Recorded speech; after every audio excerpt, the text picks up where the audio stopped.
ARP 1550 AM ਤੇ ਤੁਹਾਡਾ ਸਵਾਗਤ ਹੈ। ਮੈਂ ਤੁਹਾਡਾ ਮੇਜ਼ਬਾਨ ਹਰਜੀਤ ਸਿੰਘ ਗਿੱਲ। 12:30 ਹੋ ਗਏ। 5 ਮਈ ਦਾ ਦਿਨ ਹੈ, ਵਰ੍ਹਾ 2021 ਦਾ, ਬੁੱਧਵਾਰ ਹੈ। 23 ਵਿਸਾਖ, ਨਾਨਕ ਸੇ ਸੰਮਤ 553। ਨਿੱਘਾ ਹਾਰਦਿਕ ਸਵਾਗਤ ਹੈ। ਅੱਜ ਦੀ ਲੋਕ ਸਭਾ ਦੇ ਵਿੱਚ ਅਹਿਮ ਘਟਨਾਵਾਂ, ਗੱਲਾਂ ਬਾਤਾਂ, ਗੀਤ ਸੰਗੀਤ, ਸੁਰ ਦੇ ਮਸਲਿਆਂ ਤੇ ਗੱਲ। ਪਹਿਲੇ ਹਿੱਸੇ ਦੇ ਵਿੱਚ ਇਤਿਹਾਸ ਜਿਹੜਾ ਆਪਾਂ 20ਵੀਂ ਸਦੀ ਦਾ ਤੁਹਾਡੇ ਸਨਮੁਖ ਕਰ ਰਹੇ ਹਾਂ, ਉਸ ਦੀ ਅਗਲੀ ਰਾਜਨੀਤੀ ਦਾ ਸਮਾਂ ਜਿਹੜਾ 20ਵੀਂ ਸਦੀ ਦੇ ਸ਼ੁਰੂ 'ਚ ਲਖਨਊ ਪੈਕਟ ਕੀ ਸੀ। ਘੱਟ ਗਿਣਤੀਆਂ ਨੂੰ ਜਦ ਗੋਰਿਆਂ ਨੇ ਕਿਹਾ ਵੀ ਵੋਟਾਂ ਪਾ ਲਿਆ ਕਰੋ, ਉਹਨਾਂ ਵੋਟਾਂ ਦੇ ਨਾਲ ਕਿਹੜੀ ਚੀਜ਼ ਜਿਹੜੀ ਹੈ ਉਹਦੇ 'ਚ ਸਾਖਰਤਾ ਕੀ ਸੀ। ਹਿੰਦੂ ਕੌਮ, ਮੁਸਲਮਾਨ ਤੇ ਸਿੱਖ ਤਿੰਨੇ ਕੌਮਾਂ ਪੰਜਾਬ ਦੀਆਂ ਕਿਸ ਤਰ੍ਹਾਂ ਆਪਣੇ ਆਪ ਨੂੰ ਵੇਖਦੀਆਂ ਸੀ, ਇਸ ਤੇ ਗੱਲਬਾਤ ਹੋਏਗੀ। ਨਾਲ ਹੀ ਇੱਕ ਅਕੈਡਮੀ ਦਾ ਦਾਖਲਾ ਖੁੱਲਿਆ, ਉਹਦੀ ਤੁਹਾਨੂੰ ਗੱਲਬਾਤ ਸੁਣਾਉਣੀ ਹੈ ਮੈਂ। ਦਾਖਲਾ ਲੈਣ ਵਾਲੇ ਕਾਇਮ ਹੋ ਜਿਓ। ਸ਼ੁਰੂ 'ਚ ਅਗਲੇ ਘੰਟੇ 'ਚ ਐਡਵਰਟਾਈਜ਼ਮੈਂਟ ਹੈ, ਤੁਹਾਨੂੰ ਸੁਣਾਉਂਗਾ। ਤੇ ਨਾਲ ਹੀ ਫਿਰ ਕਹਾਣੀਆਂ 'ਚ ਜਿਹੜੀਆਂ ਤੁਹਾਡੇ ਸਨਮੁਖ ਵਡਲਾਡੇ ਦੀ ਬੀਨਾ ਵਰਮਾ ਦੀ ਉਹ ਹੋਏ। 144 247 1550 1844 247 ਆਨ 에ਅਰ ਨੰਬਰ ਹੈਗਾ। ਤੂੰ ਸ਼ੱਕਰ ਵਾਂਗੂ ਲੱਗਦੀਆਂ ਜਦ ਬੁੱਲਾਂ ਵਿੱਚੋਂ ਕਿਰਦੀਆਂ, ਤੂੰ ਛਿੰਝਾਂ ਘੋਲ ਅਖਾੜਿਆਂ ਵਿੱਚ ਪੱਬਾਂ ਉੱਤੇ ਫਿਰਦੀ ਹੈ। ਤੂੰ ਹਰ ਮੌਸਮ ਦੀ ਆਦੀ ਹੈ, ਤੂੰ ਅੱਜ ਨਹੀਂ ਤੂੰ ਚਿਰਦੀ ਹੈ। ਤੂੰ ਦੁੱਗਣੇ ਬਲ ਸੰਗ ਉੱਠਦੀਆਂ ਜਦ ਵੀ ਪੁੰਜੇ ਗਿਰਦੀ। ਤੂੰ ਪਿੱਪਲੀਆਂ ਦੀ ਰੌਣਕ ਹੈ, ਤੂੰ ਗਿੱਧਿਆਂ ਅੰਦਰ ਛਿੜਦੀ ਹੈ। ਤੂੰ ਥੇਹਾਂ ਦਾ ਇੱਕ ਟੋਟਾ ਵੀ ਛਾਤੀ ਵਿੱਚ ਚੁੱਕੀ ਫਿਰਦੀ ਹੈ। ਤੂੰ ਅੱਕ ਜੰਡੀਆਂ ਚੋਂ ਨਿਕਲੀ ਹੈ, ਤੂੰ ਜੰਗਲੀ ਮਹਿਕਾਂ ਲੈਂਦੀ ਹੈ। ਤੂੰ ਸ਼ਮਕਾਂ ਖਾ ਖਾ ਨਿਸਰੀ ਹੈ, ਤੂੰ ਵਾਵਾਂ ਬਣ ਵੱਗੀ ਹੈ। ਤੂੰ ਆਪਣੀਆਂ ਲੁੱਟੀਆਂ, ਤੂੰ ਸਕਿਆਂ ਨੇ ਹੀ ਠੱਗੀਆਂ। ਨੀ ਰਜਵਲੀ ਦੀ ਲਾਡਲੀ, ਤੂੰ ਸਭ ਨੂੰ ਚੰਗੀ ਲੱਗੀ। ਤੂੰ ਸਾਂਝਾ ਪੈ ਫੁੱਲੀ ਹੈ, ਤੂੰ ਚੋਟਾਂ ਖਾ ਖਾ ਭੁੱਲੀ ਹੈ। ਤੂੰ ਫਿਰ ਵੀ ਸਭ ਦੇ ਜ਼ਖਮਾਂ ਤੇ ਕਿ ਮਰਹਮ ਬਣ ਡੁੱਲੀ। ਤੂੰ ਤਰਬਰ ਬੈਠੀ ਹੈ, ਤੂੰ ਸਰਵਰ ਕਰਦੀ ਹੈ। ਤੂੰ ਕੋਇਲ ਕੂ ਕਰਦੀ ਹੈ, ਤੂੰ ਹਰਨੀ ਚੁੰਗੀਆਂ ਭਰਦੀ ਹੈ। ਤੂੰ ਧੁੱਪਾਂ ਅੰਦਰ ਘੁਲੀ ਹੋਈ, ਤੂੰ ਚਾਨਣ ਦੇ ਸੰਗ ਧੁਲੀ ਹੋਈ। ਤੂੰ ਤੋੜ ਹਸ਼ਰ ਤੱਕ ਰਹਿਣੀ ਹੈ, ਤੇਰੀ ਲੋੜ ਜਗਤ ਨੂੰ ਪੈਣੀ। ਮਿੱਠ ਬੋਲੜੀ ਤੇ ਅਲਬੇਲੀ ਹੈ, ਤੂੰ ਲੱਖਾਂ ਵਿੱਚ ਅਕੇਲੀ ਹੈ। ਤੂੰ ਕਾਨੀ ਬਾਬੇ ਗੋਰਖ ਦੀ, ਤੂੰ ਗੁਰੂ ਨਾਨਕ ਦੀ ਚੇਲੀ। ਤੂੰ ਚਾਦਰਿਆਂ ਦੀ ਆਕੜ ਹੈ, ਤੇ ਚੁੰਨੀ ਕੁੜੀ ਗੁਲਾਬੀ ਦੀ। ਤੂੰ ਲਾਲੀ ਫੁੱਲ ਕਰੀਰਾਂ ਦੀ, ਤੂੰ ਚਿੱਟਤ ਹੈ ਮਰਗਾਬੀ ਦੀ। ਤੇ ਦਿਲ ਦੇ ਦੁਖੜੇ ਦਿਓਰਾਂ ਦੇ ਵੀ ਸੁਣਦੀ ਹੈ ਗੁੱਤ ਭਾਬੀ ਦੀ। ਗੱਲ ਹੂਰ ਭਰੀ ਪੰਜਾਬੀ ਦੀ, ਗੱਲ ਹੂਰ ਭਰੀ ਪੰਜਾਬੀ। ਹਰਮਨਜੀਤ ਕਹਿੰਦਾ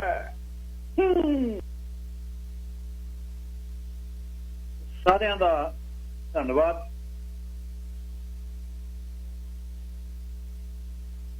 ਕੱਲ ਆਪਾਂ ਗੱਲ ਕੀਤੀ ਸੀ ਗੁਰਦੁਆਰਾ ਸੁਧਾਰ ਲਹਿਰ ਦੇ ਵਿੱਚ ਕੀ ਜਿਹੜਾ ਨਵਾਂ ਮੋੜ, ਕਿਹੜੀ ਗੱਲ ਜਿਹੜੀ ਹੋ ਰਹੀ ਸੀ, ਜਿਹਦੇ 'ਚ ਸਵੈਮਾਨ ਦੀ ਗੱਲ ਤੇ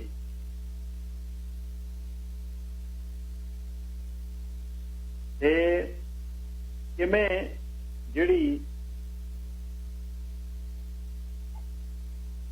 ਗੁਰਦੁਆਰਾ ਸੁਧਾਰ ਲਹਿਰ ਦੇ ਵਿੱਚ ਕੌਮ ਦੇ ਵਿੱਚ ਗੁਰਦੁਆਰਿਆਂ ਦੇ ਵਿੱਚ ਜਿਹੜੀਆਂ ਮਨਮਤਾਂ ਹੋ ਰਹੀਆਂ ਸੀ, ਉਹਨੂੰ ਜਦ ਸਹੀ ਜਿਹੜਾ ਕਰਨ ਦੀ ਕੋਸ਼ਿਸ਼ ਕੀਤੀ ਤਾਂ ਉਹਦੇ ਨਾਲ ਕੀ ਹੋਇਆ। ਅੱਛਾ, ਹੁਣ ਮੈਂ ਤੁਹਾਨੂੰ ਰਾਜਸੀ ਅੱਜ ਜਾਗਰਤੀ ਦੀ ਗੱਲ ਕਰਨੀ ਚਾਹੁੰਦਾ ਵੀ ਉਸ ਸਮੇਂ 20ਵੀਂ ਸਦੀ ਦੇ ਸ਼ੁਰੂ ਦੇ ਵਿੱਚ ਕਿਹੋ ਜਿਹਾ ਇਸ਼ੂ ਸੀ ਤੇ ਕਿਸ ਤਰ੍ਹਾਂ ਜਿਹੜੀਆਂ ਕੌਮ ਦੇ ਲੀਡਰ ਕੌਣ ਸੀ ਤੇ ਕੀ ਸੋਚ ਰਹੇ ਸੀ। 1892 ਚ ਨਾ ਇੰਡੀਅਨ ਕੌਂਸਲਜ਼ ਐਕਟ ਭਾਰਤ ਚ ਲੈ ਕੇ ਆਏ ਗੋਰੇ ਚੋਣਾਂ ਦੇ ਲਈ।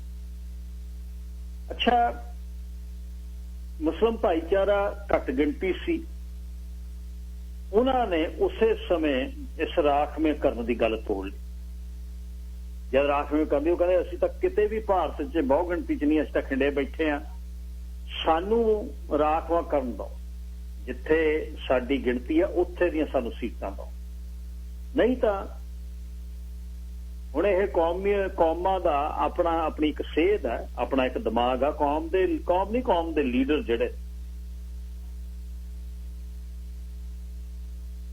ਅੱਛਾ, ਜਦ ਇਹਦਾ ਤਿੱਖਾ ਪ੍ਰਤੀਕਰਮ ਹੋਇਆ, ਬਰਤਾਨਵੀ ਜਿਹੜੇ ਸੈਕਟਰੀ ਆਫ ਸਟੇਟ ਇੰਡੀਆ ਦਾ ਜੌਨ ਮਾਰਲੇ ਸੀ, ਉਹਨੇ 1909 ਨੂੰ ਭਾਸ਼ਣ ਦਿੱਤਾ ਬਰਤਾਨੀਆ ਦੀ ਪਾਰਲੀਮੈਂਟ 'ਚ। ਉਹ ਸਰਬ ਸਾਂਝੇ ਪਹਿਲਾਂ ਚੋਣਾਂ ਦਾ, ਉਹ ਕਹਿੰਦਾ ਨਹੀਂ ਜਨਰਲ ਕੈਟੇਗਰੀ 'ਚ ਰੱਖੋ। ਤੇ ਫਿਰ ਗਿਲਬਰਟ ਮਿੰਟੋ ਜਿਹੜਾ ਭਾਰਤ ਦਾ ਵਾਇਸਰਾਏ ਸੀ ਤੇ ਜੌਨ ਮਾਰਲੇ ਨੇ ਇਹ ਨਿਰਣੇ ਤੇ ਅੱਪੜ ਗਏ ਤਾਂ ਕਿ ਬਈ 1909 ਦਾ ਜਿਹੜਾ ਇੰਡੀਅਨ ਕੌਂਸਲਸ ਐਕਟ ਦੁਆਰਾ ਉਹਨਾਂ ਨੇ ਦੁਆਰਾ ਲਿਖਿਆ, ਉਹਦੇ 'ਚ ਮੁਸਲਮਾਨਾਂ ਨੂੰ, ਕੌਮ ਨੂੰ ਕਹਿਤਾ ਵੀ ਇਹਨਾਂ ਨੂੰ ਜਿਹੜਾ ਉਹ ਇਹਨਾਂ ਦੇ ਏਰੀਏ ਦੇਖ ਕੇ ਇਹਨਾਂ ਨੂੰ ਉੱਥੇ ਇਹਨਾਂ ਦੀ ਸੀਟਾਂ ਰਾਖਵੀਆਂ ਕਰ। ਅੱਛਾ, ਜਦ ਇਸ 1909 ਦਾ ਐਕਟ ਜਾਂ ਸਿਧਾਂਤਕ ਪ੍ਰਵਾਨਗੀ ਮਿਲ ਗਈ, ਸਭ ਤੋਂ ਵੱਡੀ ਵਿਰੋਧਤਾ ਕਾਂਗਰਸ ਨੇ ਕੀਤੀ। ਉਹ ਕਹਿੰਦਾ ਨਾ ਇਹ ਕੀ ਲੋੜ ਹੈ, ਇੱਕ ਦੇਸ਼ ਆਪਣਾ ਇੱਕੋ ਹੀ ਆ, ਕਿਉਂਕਿ ਉਹ ਇੱਕ ਨੇਸ਼ਨ ਦੇ ਤੌਰ ਤੇ ਇਸ ਦੇਸ਼ ਨੂੰ ਲੈ ਕੇ ਚੱਲੇ ਸੀ। ਨੇਸ਼ਨ ਤੇ ਸਟੇਟ ਜਿਹੜਾ ਇੱਕ ਕੌਮ ਤੇ ਇੱਕ ਦੇਸ਼, ਉਹ ਕਹਿੰਦੇ ਇੱਕੋ ਹੀ ਹੈ। ਅਸੀਂ ਵੱਧ ਗਿਣਤੀ ਦੇ ਵਿੱਚ ਆ। ਸ਼ੁਰੂਆਤ ਉਹਨਾਂ ਨੇ ਕੀਤੀ ਗੋਰਿਆਂ ਦੇ ਦੀਵਾਨ, ਗੋਰਿਆਂ ਦੇ ਅਫਸਰ, ਗੋਰਿਆਂ ਦੇ ਚੇਲੇ ਬਾਲ ਕੇ, ਗੋਰਿਆਂ ਦਾ ਬੈਗ ਚੱਕ ਕੇ ਤੁਰਨ ਵਾਲੀ। ਭਾਰਤ ਦੀਆਂ ਵੱਖ-ਵੱਖ ਕੌਮਾਂ 'ਚ ਇੱਕੋ ਹੀ ਉਹ ਕੌਮ ਸੀ। ਜਿਹੜੇ ਬੰਗਾਲ ਦੇ ਵਿੱਚੋਂ ਆਏ ਸਿਆਣੇ, ਉਹਨਾਂ ਨੂੰ ਲੱਗਾ ਇਹਨਾਂ ਨੇ ਹੁਣ ਜਦੋਂ ਦਿੱਲੀ ਮੂਵ ਹੋਏ, ਦਿੱਲੀ ਹੋ ਗਏ, ਦਿੱਲੀ ਵਾਲੇ ਕੁਛ ਪੜ੍ਹੇ ਲਿਖੇ ਹੋ ਗਏ, ਕਹਿੰਦੇ ਨਾ ਅਸੀਂ ਹੀ ਹੁਣ ਇਹਨੂੰ ਅੱਗੇ ਕਰਾਂਗੇ। ਭਾਰਤ ਨੂੰ ਉਹ ਇੱਕ ਕੌਮ ਦੇ ਤੌਰ ਤੇ ਦੇਖਦੇ ਵੀ ਹਿੰਦੂ ਬਹੁ ਗਿਣਤੀ ਹੈ, ਹਿੰਦੂ ਤਵਾ, ਹਿੰਦੂ ਕੌਮ ਤੇ ਇਹੀ ਨੇਸ਼ਨ ਆ, ਇਹੀ ਸਟੇਟ ਹੈ। ਇਹ ਉਹਨਾਂ ਦੇ ਕਨਸੈਪਟ ਦਿਮਾਗ ਦੇ ਵਿੱਚ ਹੈ। ਬਹੁਤਾਤ ਜਿਵੇਂ ਬਹੁ ਗਿਣਤੀ ਦੇ ਵਿੱਚ, ਜਿਵੇਂ ਹੁਣ ਆਹ ਦੇਸ਼ 'ਚ ਆਪਾਂ ਬੈਠੇ ਹਾਂ, ਬਹੁ ਗਿਣਤੀ ਦੇ ਵਿੱਚ ਲੋਕ ਗੋਰੇ ਨੇ। ਹੁਣ ਗੋਰਿਆਂ ਦੇ ਵਿੱਚ ਆਪਣੀਆਂ 5-4 10 ਸੀਟਾਂ 15 ਸੀਟਾਂ ਇਸ ਤਰ੍ਹਾਂ ਆਪਾਂ ਲੈ ਕੇ ਚੱਲਦੇ। ਪਰ ਇਹ ਰੀਅਲ ਫੈਡਰਲ ਸਿਸਟਮ ਹੈ ਤਾਂ ਫੈਡਰਲ ਸਿਸਟਮ ਉੱਥੇ ਵੀ, ਪਰ ਜਿਹੜਾ ਉੱਥੇ ਦਾ ਫੈਡਰਲ ਸਿਸਟਮ ਹੈ ਉਹ ਆਪਾਂ ਨੂੰ ਪਤਾ। ਉਹ ਇਹ ਜਿਹੜਾ ਅੱਛਾ 1916 'ਚ ਕਾਂਗਰਸ ਨੇ ਕਹੇ ਆਓ ਆਪਾਂ ਬੈਠ ਕੇ ਮੀਟਿੰਗ ਕਰੀਏ। 1916 'ਚ ਲਖਨਊ ਪੈਕਟ ਇੱਕ ਬਣਾਇਆ, ਰਲ ਕੇ ਵਾਰਤਾਲਾਪ ਹੋਇਆ ਤੇ ਉੱਥੇ ਰਾਜੀਨਾਮਾ ਇੱਕ ਹੋਇਆ। ਕਾਂਗਰਸੀ ਆਗੂਆਂ ਨੇ ਲਖਨਊ ਪੈਕਟ 'ਚ ਮੁਸਲਮਾਨ ਭਾਈਚਾਰੇ ਜਿਹੜੀ ਅਲੱਗ ਹਸਤੀ ਦੀ ਪੋਜੀਸ਼ਨ ਸੀ ਉਹ ਕਬੂਲ ਤਾਂ ਕਰ ਲਈ। ਦੋਨਾਂ ਧਿਰਾਂ ਦੇ ਵਿੱਚ ਸਵਾਈ ਤੇ ਕੇਂਦਰੀ ਪੱਧਰ ਤੇ ਰਾਖਵੀਂ ਮੁਸਲਿਮ ਸੀਟਾਂ ਦੇ ਕੋਟੇ ਤੇ ਮੁਸਲਮਾਨ ਦੇ ਵੱਖਰੇ ਚੋਣ ਖੇਤਰਾਂ ਬਾਰੇ ਸਹਿਮਤੀ ਹੋ ਗਈ। ਅੱਛਾ, ਹੁਣ ਇਹ ਤੇ ਗੱਲਾਂ ਦੋ ਹੋ ਗਈਆਂ। ਦੋ ਕੌਮਾਂ ਜਿਹੜੀਆਂ ਆਪਣੇ ਤੌਰ ਤੇ ਬੈਠੀਆਂ, ਇਹਦੇ ਚ ਸਿੱਖਾਂ ਨੂੰ ਮਨਫੀ ਕਰਤਾ। ਸਿੱਖਾਂ ਨੂੰ ਇੱਕ ਕੌਮ ਦੇ ਤੌਰ ਤੇ ਗਿਣਿਆ ਹੀ ਨਹੀਂ ਗਿਆ। ਚੀਫ ਖਾਲਸਾ ਦੀਵਾਨ ਨੇ ਤੁਰੰਤ ਲੈਫਟੀਨੈਂਟ ਗਵਰਨਰ ਨੂੰ ਯਾਦ ਪੱਤਰ ਭੇਜਤਾ ਵੀ ਅਸੀਂ 1917 ਚ ਐਡਵਨ ਸੈਮੂਅਲ ਮੋਟੈਂਗ ਜਿਹੜਾ ਸੈਕਟਰੀ ਸਟੇਟ ਦਾ, ਉਹ ਰਾਇਆ ਜਾਣਨ ਦੇ ਲਈ ਭਾਰਤ ਦੇ ਦੌਰੇ ਤੇ ਆ। ਮਹਾਰਾਜਾ ਪਟਿਆਲੇ ਨੇ ਆਪਣਾ ਵਫਦ ਦੇ ਨਾਲ ਮਿਲਿਆ। ਉਹ ਕਹਿੰਦੇ ਵੀ ਅਸੀਂ ਕੌਮ ਆ ਇੱਕ। ਅੱਛਾ, ਸਿੱਖਾਂ ਦੇ ਵਿੱਚ ਰੋਸ ਤੇ ਚਿੰਤਾ ਨੂੰ ਜਿੱਥੇ ਉਹਨੇ ਜਨਮ ਦਿੱਤਾ ਕਿ ਲਖਨਊ ਪੈਕਟ ਦੇ ਵਿੱਚ ਜਿਹੜੀ ਮਾਨਤਾ ਮਿਲ ਗਈ, ਇਹ ਤਾਂ ਦੋਨੇ ਹੋ ਗਏ ਆਪਸ ਵਿੱਚ ਬਹਿ ਗਏ। ਮੁਸਲਮਾਨ ਨੇ, ਕਾਂਗਰਸ 'ਚ ਹਿੰਦੂ ਪਰਿਵਾਰ ਨੇ, ਹਿੰਦੂ ਕੌਮ ਹੈ ਤੇ ਅਸੀਂ ਤਾਂ ਮੰਨ ਗਏ ਪੰਜਾਬ 'ਚ। ਹੁਣ ਦੇਖਿਓ ਇੱਥੇ ਪੈਂਤੜਾ ਕਿੱਡਾ ਘਾਤਕ ਹੋਇਆ ਜਿਹੜਾ ਉਸ ਸਮੇਂ ਦੇ ਪੋਲੀਟੀਕਲ ਲੀਡਰਾਂ ਨੇ। ਅੱਛਾ, ਇਹਦੇ ਤੇ ਹੁਣ ਪੰਜਾਬ ਦੇ ਵਿੱਚ ਜਦੋਂ ਮੁਸਲਮਾਨਾਂ ਦੀ ਗਿਣਤੀ ਦੀ ਗੱਲ ਕਰਦੇ ਆ, ਮੁਸਲਮਾਨਾਂ ਦੇ ਹਿੰਦੂ ਜੇ ਕੋਈ ਰਾਖਵੀਂ, ਉਹ ਤਾਂ ਰਾਖਵੀਂ ਕਰਨ ਦੀ ਲੋੜ ਹੀ ਨਹੀਂ ਸੀ, ਉਹ ਤਾਂ ਬਹੁਤ ਵੱਡੀ ਗਿਣਤੀ ਸੀ। ਮੁਸਲਮਾਨਾਂ ਦੇ ਰਾਖਵੇਂ ਖੇਤਰ ਦੇ ਖਿਲਾਫ ਸਿੱਖ ਲੀਡਰਸ਼ਿਪ ਹੋ ਗਈ। ਕਹਿੰਦੇ ਕਿਉਂ ਪੰਜਾਬ 'ਚ ਇਹਨਾਂ ਨੂੰ ਰਾਖਵਾਂ ਖੇਤਰ ਦਿੰਦੇ ਹੋ ਤੁਸੀਂ? ਜਦ ਉਹਨਾਂ ਦਾ ਰਾਖਵੇਂ ਖੇਤਰ ਦੀ ਵਿਰੋਧਤਾ ਕਰਨੀ ਹੈ ਤਾਂ ਤੁਹਾਨੂੰ ਵੀ ਰਾਖਵੇਂ ਖੇਤਰ ਦੇ ਵਿੱਚ ਕੋਈ ਵਿਰੋਧਤਾ ਉਹ ਸੇਮ ਹੈ ਤੁਹਾਡੇ ਤੇ ਹੋਣੀ ਹੈ, ਤੁਸੀਂ ਘੱਟ ਗਿਣਤੀ 'ਚ। ਇਹਦਾ ਮਤਲਬ ਕੋਈ ਰਾਖਵਾਂ ਕਰਨ ਦੀ ਗਿਣਤੀ ਦੇ ਤੌਰ ਤੇ ਸਭ ਤੋਂ ਵੱਧ ਜਿਹੜੀ ਬਸੋ ਮੁਸਲਮਾਨ ਹੈ, ਫਿਰ ਹਿੰਦੂ ਕੌਮ ਹੈ ਤੇ ਸਿੱਖ ਬਹੁਤ ਘੱਟ ਗਿਣਤੀ 'ਚ ਨੇ, ਮੰਝੇ ਗਏ। ਵਿਰੋਧ ਤਾਂ ਮੁਸਲਮਾਨਾਂ ਦੀ ਕਿਉਂ ਹੈ? ਕਿਉਂਕਿ ਸਿੱਖ ਇਤਿਹਾਸ 2 ਸਾਲਾਂ ਦਾ, 300 ਸਾਲਾਂ ਦਾ, ਸਿੱਖ ਇਤਿਹਾਸ ਤੋਂ ਬਾਅਦ 100 ਸਾਲ ਡੇਢ ਜਿਹੜਾ 18ਵੀਂ ਸਦੀ ਆ ਉਹ ਸਾਹਮਣੇ ਪਿਆ। ਉਹ ਕੌਮ ਤੇ ਰਾਜਿਆਂ ਦਾ ਉਹਦਾ ਡਿਫਰੈਂਸ ਹੈ ਜਿਹੜਾ ਉਹ ਕਰ ਨਹੀਂ ਰਹੇ। ਅੱਛਾ, ਉਹਦੇ ਬਾਅਦ ਵੱਖਰੀ जब एक कौम पेश करन दा जद दावा किया तो बरतानवी हाकम भी सुन लग गए। पहली वर्ल्ड वार होके हटी सी, उन्हें देखा भी सिखा ने जाके साडे लई किन्ना काम कीता ते इहदे सुधार दे बारे एक रिपोर्ट जिहड़ी चैलंजफोर्ड मोटेंग चैलंजफोर्ड रिपोर्ट 1918 दी ਉਹਦੇ ਵਿੱਚ ਧਾਰਨਾ ਇੱਕ ਧਾਰਾ ਪਾਤੀ ਕਿ ਪੰਜਾਬ ਅੰਦਰ ਸਿੱਖ ਇੱਕ ਵੱਖਰੀ ਤੇ ਮਹੱਤਵਪੂਰਨ ਕੌਮ ਹੈ। ਉਹ ਭਾਰਤੀ ਫੌਜ ਨੂੰ ਬਹਾਦਰ ਤੇ ਬਹੁਮੁੱਲਾ ਅੰਸ਼ ਮੁਹੱਈਆ ਕਰਦੇ ਨੇ, ਪਰੰਤੂ ਉਹ ਹਰ ਜਗ੍ਹਾ ਘੱਟ ਗਿਣਤੀ 'ਚ ਨੇ ਅਤੇ ਤਜਰਬੇ ਨੇ ਦਿਖਾਇਆ ਕਿ ਅਮਲੀ ਤੌਰ ਤੇ ਨੁਮਾਇੰਦਗੀ ਤੋਂ ਤਕਰੀਬਨ ਵਾਂਝੇ ਰਹਿ ਜਾਂਦਾ। ਇਸ ਕਰਕੇ ਮੁਸਲਮਾਨਾਂ ਦੇ ਸੰਬੰਧ 'ਚ ਪਹਿਲਾਂ ਹੀ ਅਮਲ 'ਚ ਲਿਆਂਦੀ ਜਾ ਰਹੀ ਵਿਵਸਥਾ ਨੂੰ ਅਸੀਂ ਸਿੱਖਾਂ ਤੱਕ ਅਤੇ ਕੇਵਲ ਸਿੱਖਾਂ ਤੱਕ ਵਧਾਉਣ ਦੀ ਸਿਫਾਰਸ਼ ਕਰਦੇ ਹਾਂ। ਚਲੋ ਜੀ, ਵੱਖਰੀ ਕੌਮ ਦਾ ਦਾਅਵਾ ਸਿਧਾਂਤਕ ਰੂਪ ਤੇ ਬਰਤਾਨਵੀ ਹਾਕਮਾਂ ਨੇ ਕਬੂਲ ਕਰ ਲਿਆ। ਜਦ ਇਹਦੇ ਰਿਪੋਰਟ ਤੇ ਪੰਜਾਬ 'ਚ ਬਹਿਸ ਹੋਈ ਅਸੈਂਬਲੀ 'ਚ ਤੇ ਗੱਜਣ ਸਿੰਘ ਜਿਹੜਾ ਅਸੈਂਬਲੀ ਦੇ ਵਿੱਚ ਨਾਮਜ਼ਦ ਮੈਂਬਰ ਸੀ ਤੇ ਉਹਨੇ ਮੁਸਲਿਮ ਵਰਗ ਦੇ ਪੈਟਰਨ ਤੇ ਸਿੱਖਾਂ ਦੇ ਵਿਸ਼ੇਸ਼ ਹੱਕਾਂ ਦੀ ਜਦ ਮੰਗ ਕੀਤੀ ਤਾਂ ਹਿੰਦੂ ਮੁਸਲਮਾਨ ਦੋਨੇ ਹੀ ਜਿਹੜੇ ਮੈਂਬਰ ਸੀ ਉਹਦੇ ਪਿੱਛੇ ਪੈ ਗਏ। ਉਹ ਕਹਿੰਦੇ ਨੋ, ਅਸੀਂ ਨਹੀਂ ਦਿੰਦੇ। ਤੁਸੀਂ ਦੇਖੋ ਕੌਮਾਂ ਆਪਣੇ ਹੱਕ ਕਿਵੇਂ ਰੱਖਦੀਆਂ ਨੇ। ਪਹਿਲਾਂ ਹਿੰਦੂ ਬਹੁ ਗਿਣਤੀ ਮੁਸਲਮਾਨਾਂ ਨੂੰ ਮੰਨ ਨਹੀਂ ਰਹੀ, ਪਰ ਬਰਤਾਨੀਆ ਨੇ ਦੇਤੀ। ਹੁਣ ਉਹ ਦੋਨੇ ਸਿੱਖਾਂ ਨੂੰ ਨਹੀਂ ਮੰਨ ਰਹੇ। ਪੰਜਾਬ ਦੇ ਵਿੱਚ ਤਿੰਨੇ ਹੀ ਇਹ ਫਿਰਕੇ ਸੀ, ਆਪਸ ਵਿੱਚ ਕਾਟਵੀ ਵਿਰੋਧਤਾ ਵੀ ਸੀ। ਹਿੰਦੂ ਭਾਈਚਾਰੇ ਨਾਲ ਸਿੱਖਾਂ ਦਾ ਇੰਨਾ ਜਿਹੜਾ ਵਿਰੋਧ ਨਹੀਂ ਸੀ, ਕਿਉਂਕਿ ਉਹ ਵਿਰੋਧ ਜਤਾਉਂਦੇ ਸੀ। ਉਹ ਕਹਿੰਦੇ ਤੁਸੀਂ ਸਾਡੇ ਚੋਂ ਹੀ ਹੋ, ਤੁਹਾਡਾ ਰੌਲਾ ਹੀ ਨਹੀਂ ਕੋਈ। ਤਾਂ ਮੁਸਲਮਾਨ ਵਰਗ ਜਿਹੜਾ ਸੀ ਉਹ ਭਾਰਤ ਦੇ ਵਿੱਚ ਕਮਜ਼ੋਰ ਤੇ ਘੱਟ ਗਿਣਤੀ ਵਰਗ ਦੇ ਵਿੱਚ ਸੀ। ਸੋ ਮੁਸਲਮਾਨ ਆਗੂਆਂ ਨੂੰ ਇਹ ਪਤਾ ਲੱਗ ਗਿਆ, ਜਿਨਾਹ ਵਰਗਿਆਂ ਨੂੰ ਤੇ ਹੋਰਾਂ ਨੂੰ, ਵੀ ਇਹਨਾਂ ਦੇ ਹੱਥੋਂ ਕੱਖ ਨਹੀਂ।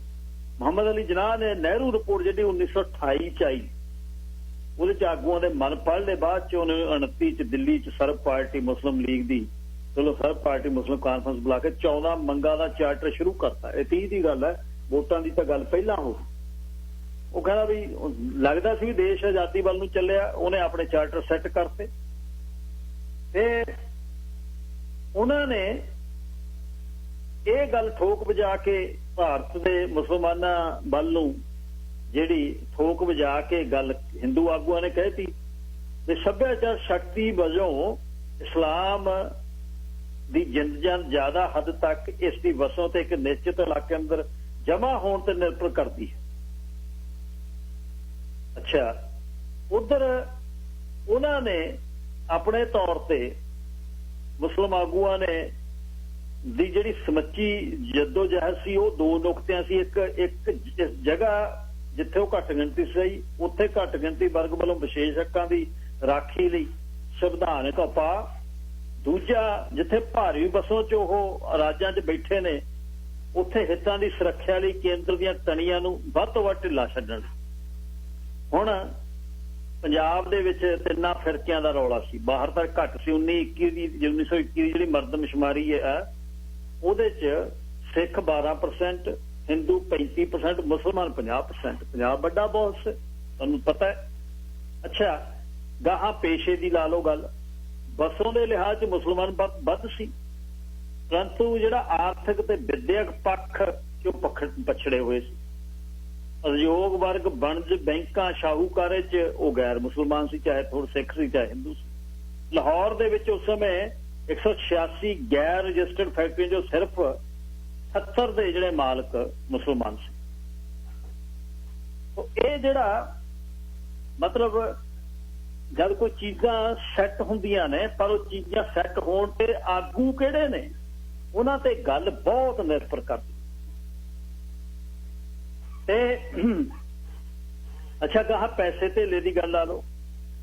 ਜਿੰਨੇ ਗੈਰ ਮੁਸਲਮਾਨ ਵਪਾਰੀ ਸੀ ਉਹ ਮੁਸਲਮਾਨ ਵਪਾਰੀਆਂ ਤੋਂ 8 ਗੁਣਾ ਵੱਧ ਸੇਲਸ ਟੈਕਸ ਦਿੰਦੇ ਸੀ।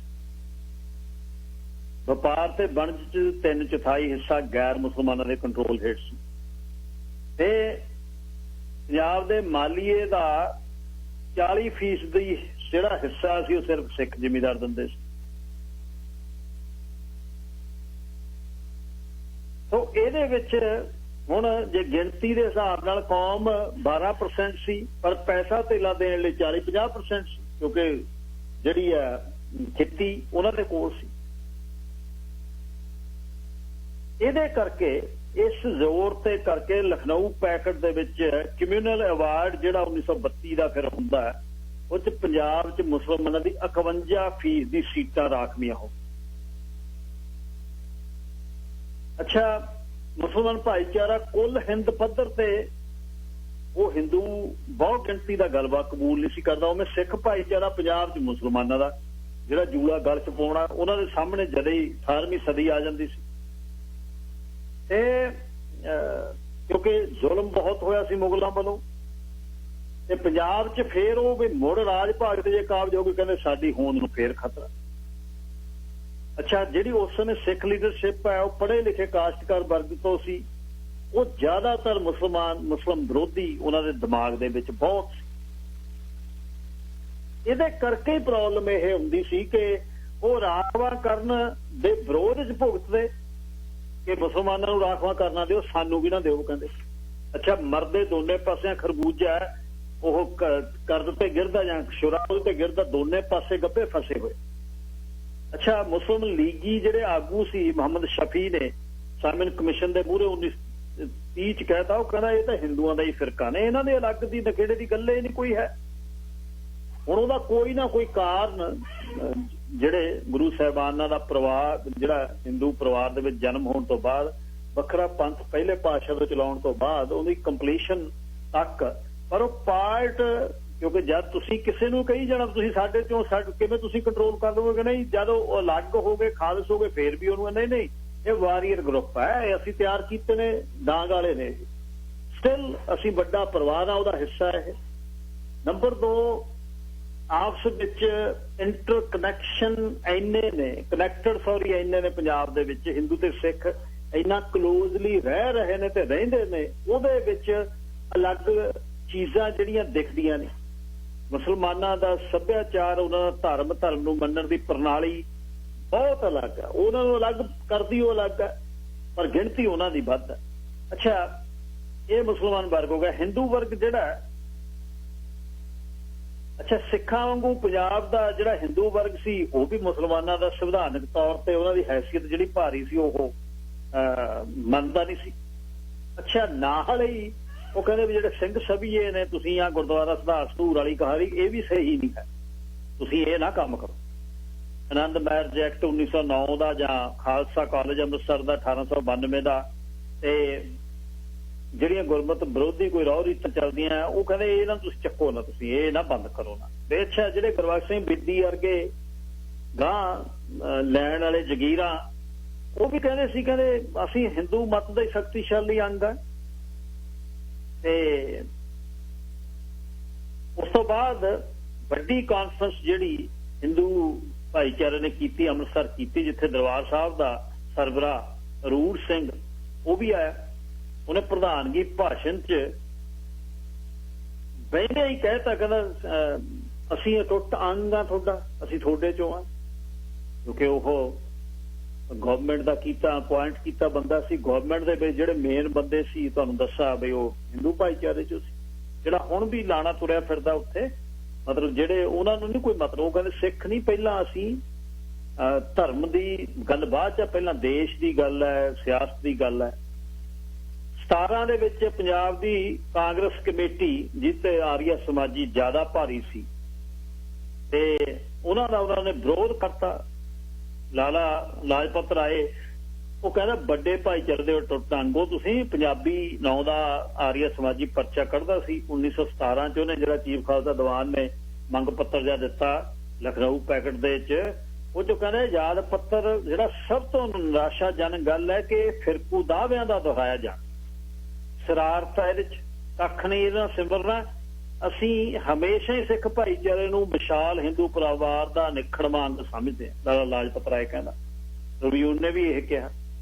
1921 ਮਾਰਚ ਅਪ੍ਰੈਲ ਚ ਪੰਜਾਬ ਅਸੈਂਬਲੀ ਚ ਗੁਰਦੁਆਰਾ ਸੁਧਾਰ ਬਿੱਲ ਤੇ ਬਹਿਸ ਹੋਈ, ਹਿੰਦੂ ਮੈਂਬਰਾਂ ਨੇ ਉੱਥੇ ਵੀ ਰੌਲਾ ਪਾ ਲਿਆ। ਉਹ ਕਹਿੰਦੇ ਤੁਸੀਂ ਸਾਡੇ ਚੋਂ ਮਹੰਤ ਨਾਰਾਇਣ ਦਾਸ ਦੇ ਹੱਕ ਚ ਪੂਰੀ ਗੱਲ ਕੀਤੀ। ਕਰਤਾਰ ਸਿੰਘ ਬੇਦੀ ਦੇ ਭਰਾ ਹਰਦਿੱਤ ਸਿੰਘ ਬੇਦੀ ਨੇ ਕਿਹਾ, ਉਹ ਕਹਿੰਦਾ ਗੁਰਦੁਆਰਿਆਂ ਦਾ ਪ੍ਰਬੰਧ ਜਿਹੜਾ ਉਦਾਸੀ ਮਹੰਤਾਂ ਦੇ ਵਿੱਚ ਰਹਿਣਾ ਚਾਹੀਦਾ, ਇਹ ਤੁਸੀਂ ਕੁਛ ਨਾ ਕਰੋ, ਇਹ ਸਭ ਠੀਕ ਹੈ, ਬਸ ਇਹ ਯੋਗ ਜਿਹੜੀ ਅਗਵਾਈ ਹੋ ਰਹੀ। ਦੋ ਵਰਗ ਕਲੀਅਰ ਹੋ ਗਏ। ਸਿੱਖ ਸੁਣੋ ਹੁਣ, ਅਣਵੰਡੇ ਪੰਜਾਬ 'ਚ ਵਪਾਰਕ ਸੰਦੇਸ਼ ਲੈ ਲਵਾਂ ਜੀ, ਅਗਲੇ ਹਿੱਸੇ 'ਚ ਆ ਕੇ ਕੰਪਲੀਟ ਕਰ। ਟਰੱਕਰਜ਼ ਖਿਆਲ ਕਰਿਓ ਜੀ ਕਿ golden express trucking US inc, ਉਹਨਾਂ ਨੂੰ ਓਨਰ ਆਪਰੇਟਰ, ਕੰਪਨੀ ਡਰਾਈਵਰ ਤੇ ਓਨਰ ਆਪਰੇਟਰ ਚਾਹੀਦੇ ਆ। 2020 ਦੇ ਬੋਲਵੋਟਾ ਡੰਗੂ ਖੜਕਦੇ, ਬਹੁਤ ਵਧੀਆ ਪੈਕੇਜ ਨੇ। 0 ਡਾਊਨ ਆਪਸ਼ਨ ਆ ਓਨਰ ਆਪਰੇਟਰ ਲਈ, ਮੈਡੀਕਲ ਬੈਨੀਫਿਟ 3 ਮਹੀਨਿਆਂ ਬਾਅਦ, ਪਰ ਟੱਪਣ ਵਾਲੇ ਹੋਵੋ ਬਾਰਡਰ ਤੁਸੀਂ, ਸਾਫ਼ ਹੋਵੇ ਰੈਕਰਡ। 604 501 0814 ਟੀਮ ਓਨਰ ਆਪਰੇਟਰ ਨੇ ਜਿਹੜੇ, ਉਹਨਾਂ ਨੂੰ $1, ਸਿੰਗਲ ਜਿਹੜੇ ਨੇ ਨੈਟ ਉਹਨਾਂ ਨੂੰ 90 ਸੈਂਟ, ਇਹ ਨੈਟ ਹੈ। ਡਰਾਈਵਰ ਟੀਮ ਵਾਲਿਆਂ ਨੂੰ 68 ਸੈਂਟ, ਸਿੰਗਲ ਵਾਲਿਆਂ ਨੂੰ 60 ਸੈਂਟ। ਤੇ ਐਬਸਟ੍ਰੈਕਟ ਕਲੀਨ ਹੋਵੇ,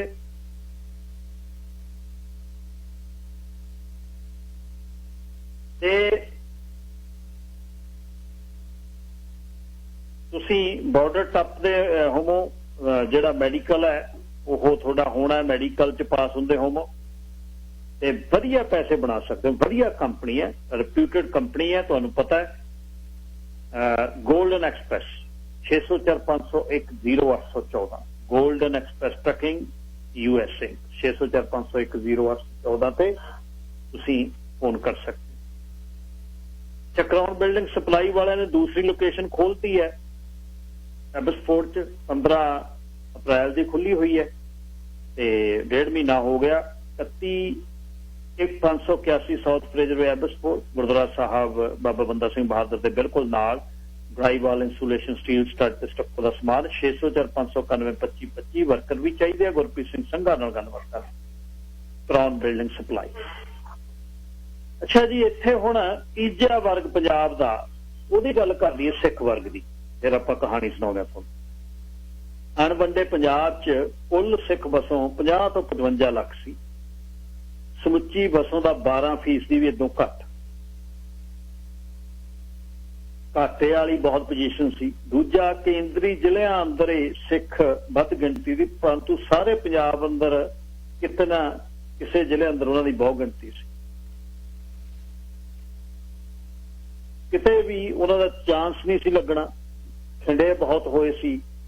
1909 ਦੀਆਂ ਜਿਹੜੀਆਂ ਅਸੈਂਬਲੀ ਦੀਆਂ ਚੋਣਾਂ ਹੋਈਆਂ, 3 ਖੁੱਲੀਆਂ ਸੀਟਾਂ ਮੁਸਲਮਾਨ ਉਮੀਦਵਾਰਾਂ ਨੂੰ ਚਲੇ ਗਈ। 12 'ਚ 6 ਸੀਟਾਂ 'ਚ 1 ਉਮੀਦਵਾਰ ਹੋਇਆ ਸਫਲ ਪੰਜਾਬ ਦਾ, ਸਿੱਖ 16 'ਚ 11 'ਚ ਸਿੱਖਾਂ ਦੇ ਹੱਥ 1 ਵੀ ਨਹੀਂ ਸੀਟ ਲੱਗੀ। ਤੇ 83 84 'ਚ 96 ਨਗਰ ਪਾਲਿਕਾ ਦੀਆਂ ਸੀਟਾਂ ਹੋਈਆਂ, ਜਿਹਦੇ ਵਿੱਚ ਹਿੰਦੂ ਭਾਈਚਾਰੇ 'ਚੋਂ 72 ਅੰਦਰ ਬਹੁ ਗਿਣਤੀ, ਮੁਸਲਮਾਨ ਭਾਈਚਾਰੇ 'ਚੋਂ 12 'ਚ, ਸਿੱਖਾਂ 'ਚ ਸਿਰਫ ਇੱਕੋ ਇੱਕ ਤਰਨਤਾਰਨ ਦੇ ਵਿੱਚ ਉਹਨਾਂ ਦੀ ਬਹੁ ਗਿਣਤੀ ਸੀ। ਅੱਛਾ, ਆਰਥਿਕ ਤੇ ਸਮਾਜਿਕ ਪਾਸਿਓਂ ਸਰਦਾਰੀ ਪੰਜਾਬ ਦੇ ਵਿੱਚ ਜੇ ਦੇਖੀ ਜਾਈਏ ਉਹਨਾਂ ਦੀ ਸੀ। ਪੈਸੇ ਧੇਲੇ ਵਾਲੇ ਪਾਸਿਓਂ ਮਾਣ ਸਨਮਾਨ, ਪਦਵੀਆਂ ਫੌਜ ਦੇ ਅੰਦਰ ਜੀ, ਇਹ ਸਿਪੇ ਸਲਾਰ ਜੀ, ਇਹ ਸਰਦਾਰ ਜੀ, ਇਹ ਲੌਢੀਏ ਸਰਦਾਰ ਜੀ, ਇਹ ਸਫੈਦ ਫੌਜ ਜੀ, ਇਹ ਜੈਲਦਾਰ ਜੀ, ਖਰੂਦ ਡਾਂਗ ਮੋਢੇ ਤੇ, ਉਹ ਸਭ ਤੋਂ ਅੱਗੇ। ਹੁਣ ਪੰਗਾ ਇਹ ਸੀ ਕਿ ਸੋਚ ਜਿਹੜੀ ਸੀ ਉਹ ਅੱਗੇ ਨਹੀਂ ਸੀ ਜਾ ਰਹੀ।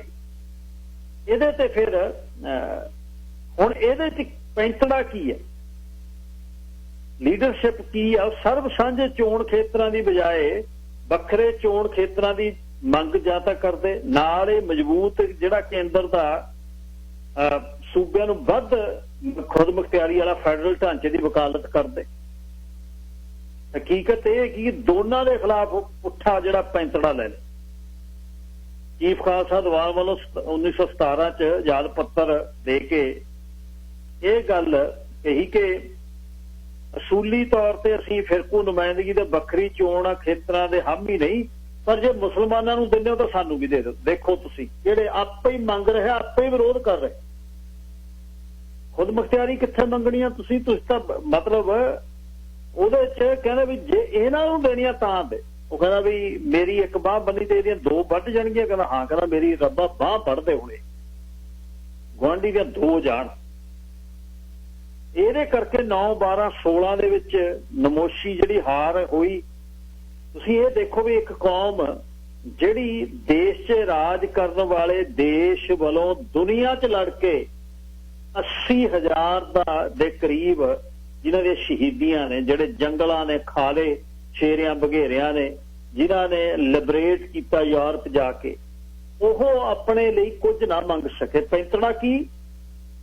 ਪੈਂਤੜਾ ਇਹ ਵੀ ਜੇ ਇਹਨਾਂ ਨੂੰ ਅਸੀਂ ਵੱਖਰੇ ਖੇਤਰ ਦੀ ਸਾਨੂੰ ਲੋੜ ਨਹੀਂ, ਅਸੀਂ ਜੇ ਇਹਨਾਂ ਹੁੰਦੇ ਨੇ ਤਾਂ ਦਿਓ। ਅੱਛਾ, ਚੀਫ ਖਾਲਸਾ ਨੇ ਯਾਦ ਪੱਤਰ ਜਿਹੜੇ ਲਿਖੇ, ਜਦ ਤੱਕ ਸਿੱਖ ਇੱਕ ਵੱਖਰੇ ਭਾਈਚਾਰੇ ਵੱਲੋਂ ਆਪਣੀ ਵਿਲੱਖਣਤਾ ਕਾਇਮ ਰੱਖਣ ਪ੍ਰਤੀ ਉਤਸਕ ਹਨ, ਉੱਥੇ ਉਹ ਸਾਂਝੀ ਕੌਮ ਦੇ ਵਿਕਾਸ ਲਈ ਆਪਣੇ ਸਕੇ ਭਾਈਚਾਰਿਆਂ ਨਾਲ ਮਿਲਵਰਤਨ ਲਈ ਹਮੇਸ਼ਾ ਤਤਪਰ ਨੇ। ਆ ਸੁਣਿਓ, ਉਹ ਕਹਿੰਦੇ ਵੀ ਇਹਦੇ ਕਰਕੇ ਅਜਿਹੇ ਐਲਾਨ ਦਾ ਸਵਾਗਤ ਕਰਨ ਲਈ ਸਭ ਤੋਂ ਮੂਹਰੇ ਹੋਣਗੇ ਕਿ ਦੇਸ਼ ਅੰਦਰ ਇੱਕ ਕੌਮੀ ਸਰਕਾਰ ਦੀ ਸਥਾਪਨਾ ਦੇ ਮਾਮਲੇ 'ਚ ਜਾਤ ਜਾਂ ਫਿਰਕੇ ਦਾ ਕੋਈ ਜਿਹੜਾ ਵਿਚਾਰ ਅਸਰ ਅੰਦਾਜ਼ ਨਹੀਂ ਹੋਏਗਾ। ਚੱਕ ਦੋ ਬਸ। ਨਰੋਲ ਯੋਗਤਾ ਤੇ ਅਸੂਲ ਤੇ ਡਟਣਾ, ਕੋਈ ਕਹਾਣੀ। ਭੀਮ ਰਾਓ ਅੰਬੇਦਕਰ ਕੀ ਕਹਿ ਰਿਹਾ? ਉਹ ਕਹਿੰਦਾ ਵੱਖਰੇ ਚੋਣ ਖੇਤਰਾਂ ਬਾਰੇ ਹਿੰਦੂ ਭਾਈਚਾਰੇ ਦਾ ਇਤਰਾਜ਼ ਇਹ ਹੈ ਕਿ ਵੱਖਰੇ ਚੋਣ ਖੇਤਰਾਂ ਦਾ ਮਤਲਬ ਕੌਮਾਂ ਨੂੰ ਖੱਖੜੀਆਂ ਕਰੇਲੇ ਕਰਨਾ। ਸਾਡਾ ਜਵਾਬ ਸਪਸ਼ਟ ਹੈ ਵੀ ਕੁੱਲ ਤੋਂ ਪਹਿਲੀ ਗੱਲ ਇਹ ਸ਼ਬਦ ਤੇ ਅਸਲੀ ਅਰਥਾਂ ਵਿੱਚ ਭਾਰਤੀਆਂ ਦੀ ਕੋਈ ਕੌਮ ਹੀ ਨਹੀਂ ਹੈ। ਕੌਮ ਹੈ ਨਹੀਂ ਤਾਂ ਅਜੇ ਸਿਰਜਣ ਵਾਲੀ ਹੈ। ਮੇਰੇ ਖਿਆਲ 'ਚ ਮੰਨਣਾ ਪਊ ਕਿ ਵਿਲੱਖਣ ਤੇ ਵੱਖਰੇ ਭਾਈਚਾਰੇ ਨੂੰ ਦਰੜ ਕੇ ਕੌਮ ਸਿਰਜਣ ਦਾ ਕੋਈ ਤਰੀਕਾ ਨਹੀਂ। ਵੱਖਰੇ ਚੋਣ ਖੇਤਰਾਂ ਦੀ ਵਿਰੋਧ ਦਾ ਅਸਲੀ ਵਜ੍ਹਾ ਇਹੀ ਹੈ ਕਿ ਵੱਖਰੇ ਚੋਣ ਖੇਤਰ ਹਿੰਦੂਆਂ ਨੂੰ ਅਛੂਤਾਂ ਲਈ ਰਾਖਵੀਆਂ ਸੀਟਾਂ ਹਥਿਆਉਣ ਦੀ ਇਜਾਜ਼ਤ ਨਹੀਂ ਦਿੰਦੇ ਤੇ ਸਾਂਝੇ ਚੋਣ ਖੇਤਰ ਵਿੱਚ ਮਾਮਲਿਆਂ 'ਚ ਉਹਨਾਂ ਲਈ ਸਹਾਈ ਸਿੱਧ ਹੁੰਦੇ। ਪਤਾ ਸੀ ਜਿਹਦਾ ਖੋਪੜ ਸੀ ਉਹਨੂੰ ਪਤਾ ਸੀ। ਇੱਥੇ ਜਿਨ੍ਹਾਂ ਦਾ ਖੋਪੜ ਸੀ ਉਹ ਕਾਂਗਰਸ ਦੇ ਚੇਲੇ ਸੀ ਬਸ, ਜਾਂ ਚੇਲੇ ਸੀ ਰੰਗੀ ਦੇ ਬਸ। ਹੁਣ ਇਹਦੇ 'ਚ ਅਸਲ ਜਿਹੜੀ ਸਾਡੀ ਉਸ ਟਾਈਮ ਦੀ ਲੀਡਰਸ਼ਿਪ ਸੀ ਉਹਨੂੰ ਗੰਧਲ ਚੌਂਕ ਤੇ ਅਗਿਆਨਤਾ ਬਿਲਕੁਲ ਸਾਹਮਣੇ ਸੀ। ਅੰਬੇਦਕਰ ਕਹਿ ਰਿਹਾ ਵੀ ਕੋਈ ਹਲੇ ਸਾਂਝੀ ਚੀਜ਼ ਹੀ ਨਹੀਂ, ਹਲੇ ਕੋਈ ਕੌਮ ਹੀ ਹੈ ਨਹੀਂ, ਅਲੱਗ-ਅਲੱਗ ਭਾਈਚਾਰਾ ਸਾਰੇ ਦੇਸ਼ 'ਚ ਵਸਦਾ, ਸਾਰੇ ਗੁਲਾਮ ਨੇ, ਇਹੋ ਜਿਹਾ ਕੁਛ ਵੀ ਨਹੀਂ। ਤੇ ਸਿੱਖ ਲੀਡਰਸ਼ਿਪ ਇਹ ਕਹਿ ਰਹੀ ਹੈ ਕੋਈ ਸਿੱਖ ਭਾਈਚਾਰਾ ਜਿਹੜਾ ਇਹ ਵਿਲੱਖਣਤਾ ਕਾਇਮ ਰੱਖਣ ਲਈ ਉਤਸਕ ਹੈ। ਸਾਂਝੀ ਕੌਮ ਬਣਾਓ, ਕੋਈ ਤਹੂਆ ਹੋਏ। ਉਹ ਸਾਂਝੀ ਕੌਮ ਦਾ ਕੀ ਹੈ ਬਈ? ਕਤੂਰਾ ਚਾਹੇ ਕੁੱਤਾ ਛਾਪਾ ਲੈ ਜਾ, ਚੱਕ ਕੇ ਜੇਠ ਨੂੰ ਨਹੀਂ ਇੱਕ ਰੋਟੀ ਦੇਣੀ। ਉਹ ਚੀਜ਼ ਵੀ ਮੁਸਲਮਾਨਾਂ ਦੇ ਖਿਲਾਫ ਆ ਸੀ। ਇੱਕ ਕੌਮ ਜਿਹੜੀ ਦੂਜੀ ਜਿਹੜੀ ਭਾਰਤ ਦੀ ਇੱਕ ਬਣਾ ਲਓ। ਭਾਰਤ ਦੀ ਇੱਕ ਕੌਮ ਕੀ ਹੈ? ਹਿੰਦੂ ਸੰਸਕ੍ਰਿਤੀ ਦੀ ਸਨਾਤਨੀ, ਕਿਉਂਕਿ ਮੁਸਲਮਾਨ ਤੇ ਕ੍ਰਿਸਚੀਅਨਾਂ ਨੂੰ ਬਾਹਰਲਾ ਧਰਮ ਮੰਨਦੇ।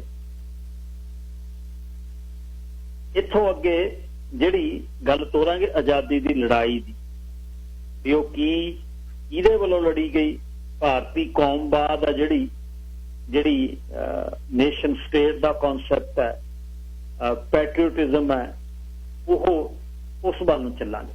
ਤੇ ਲੀਡਰਸ਼ਿਪ ਹੈ ਜਿਹੜੀ ਉਹ ਕਿੱਥੇ ਕਿਵੇਂ ਜਿਹੜੀ ਉਹ ਉੱਕਦੀ ਰਹੀ।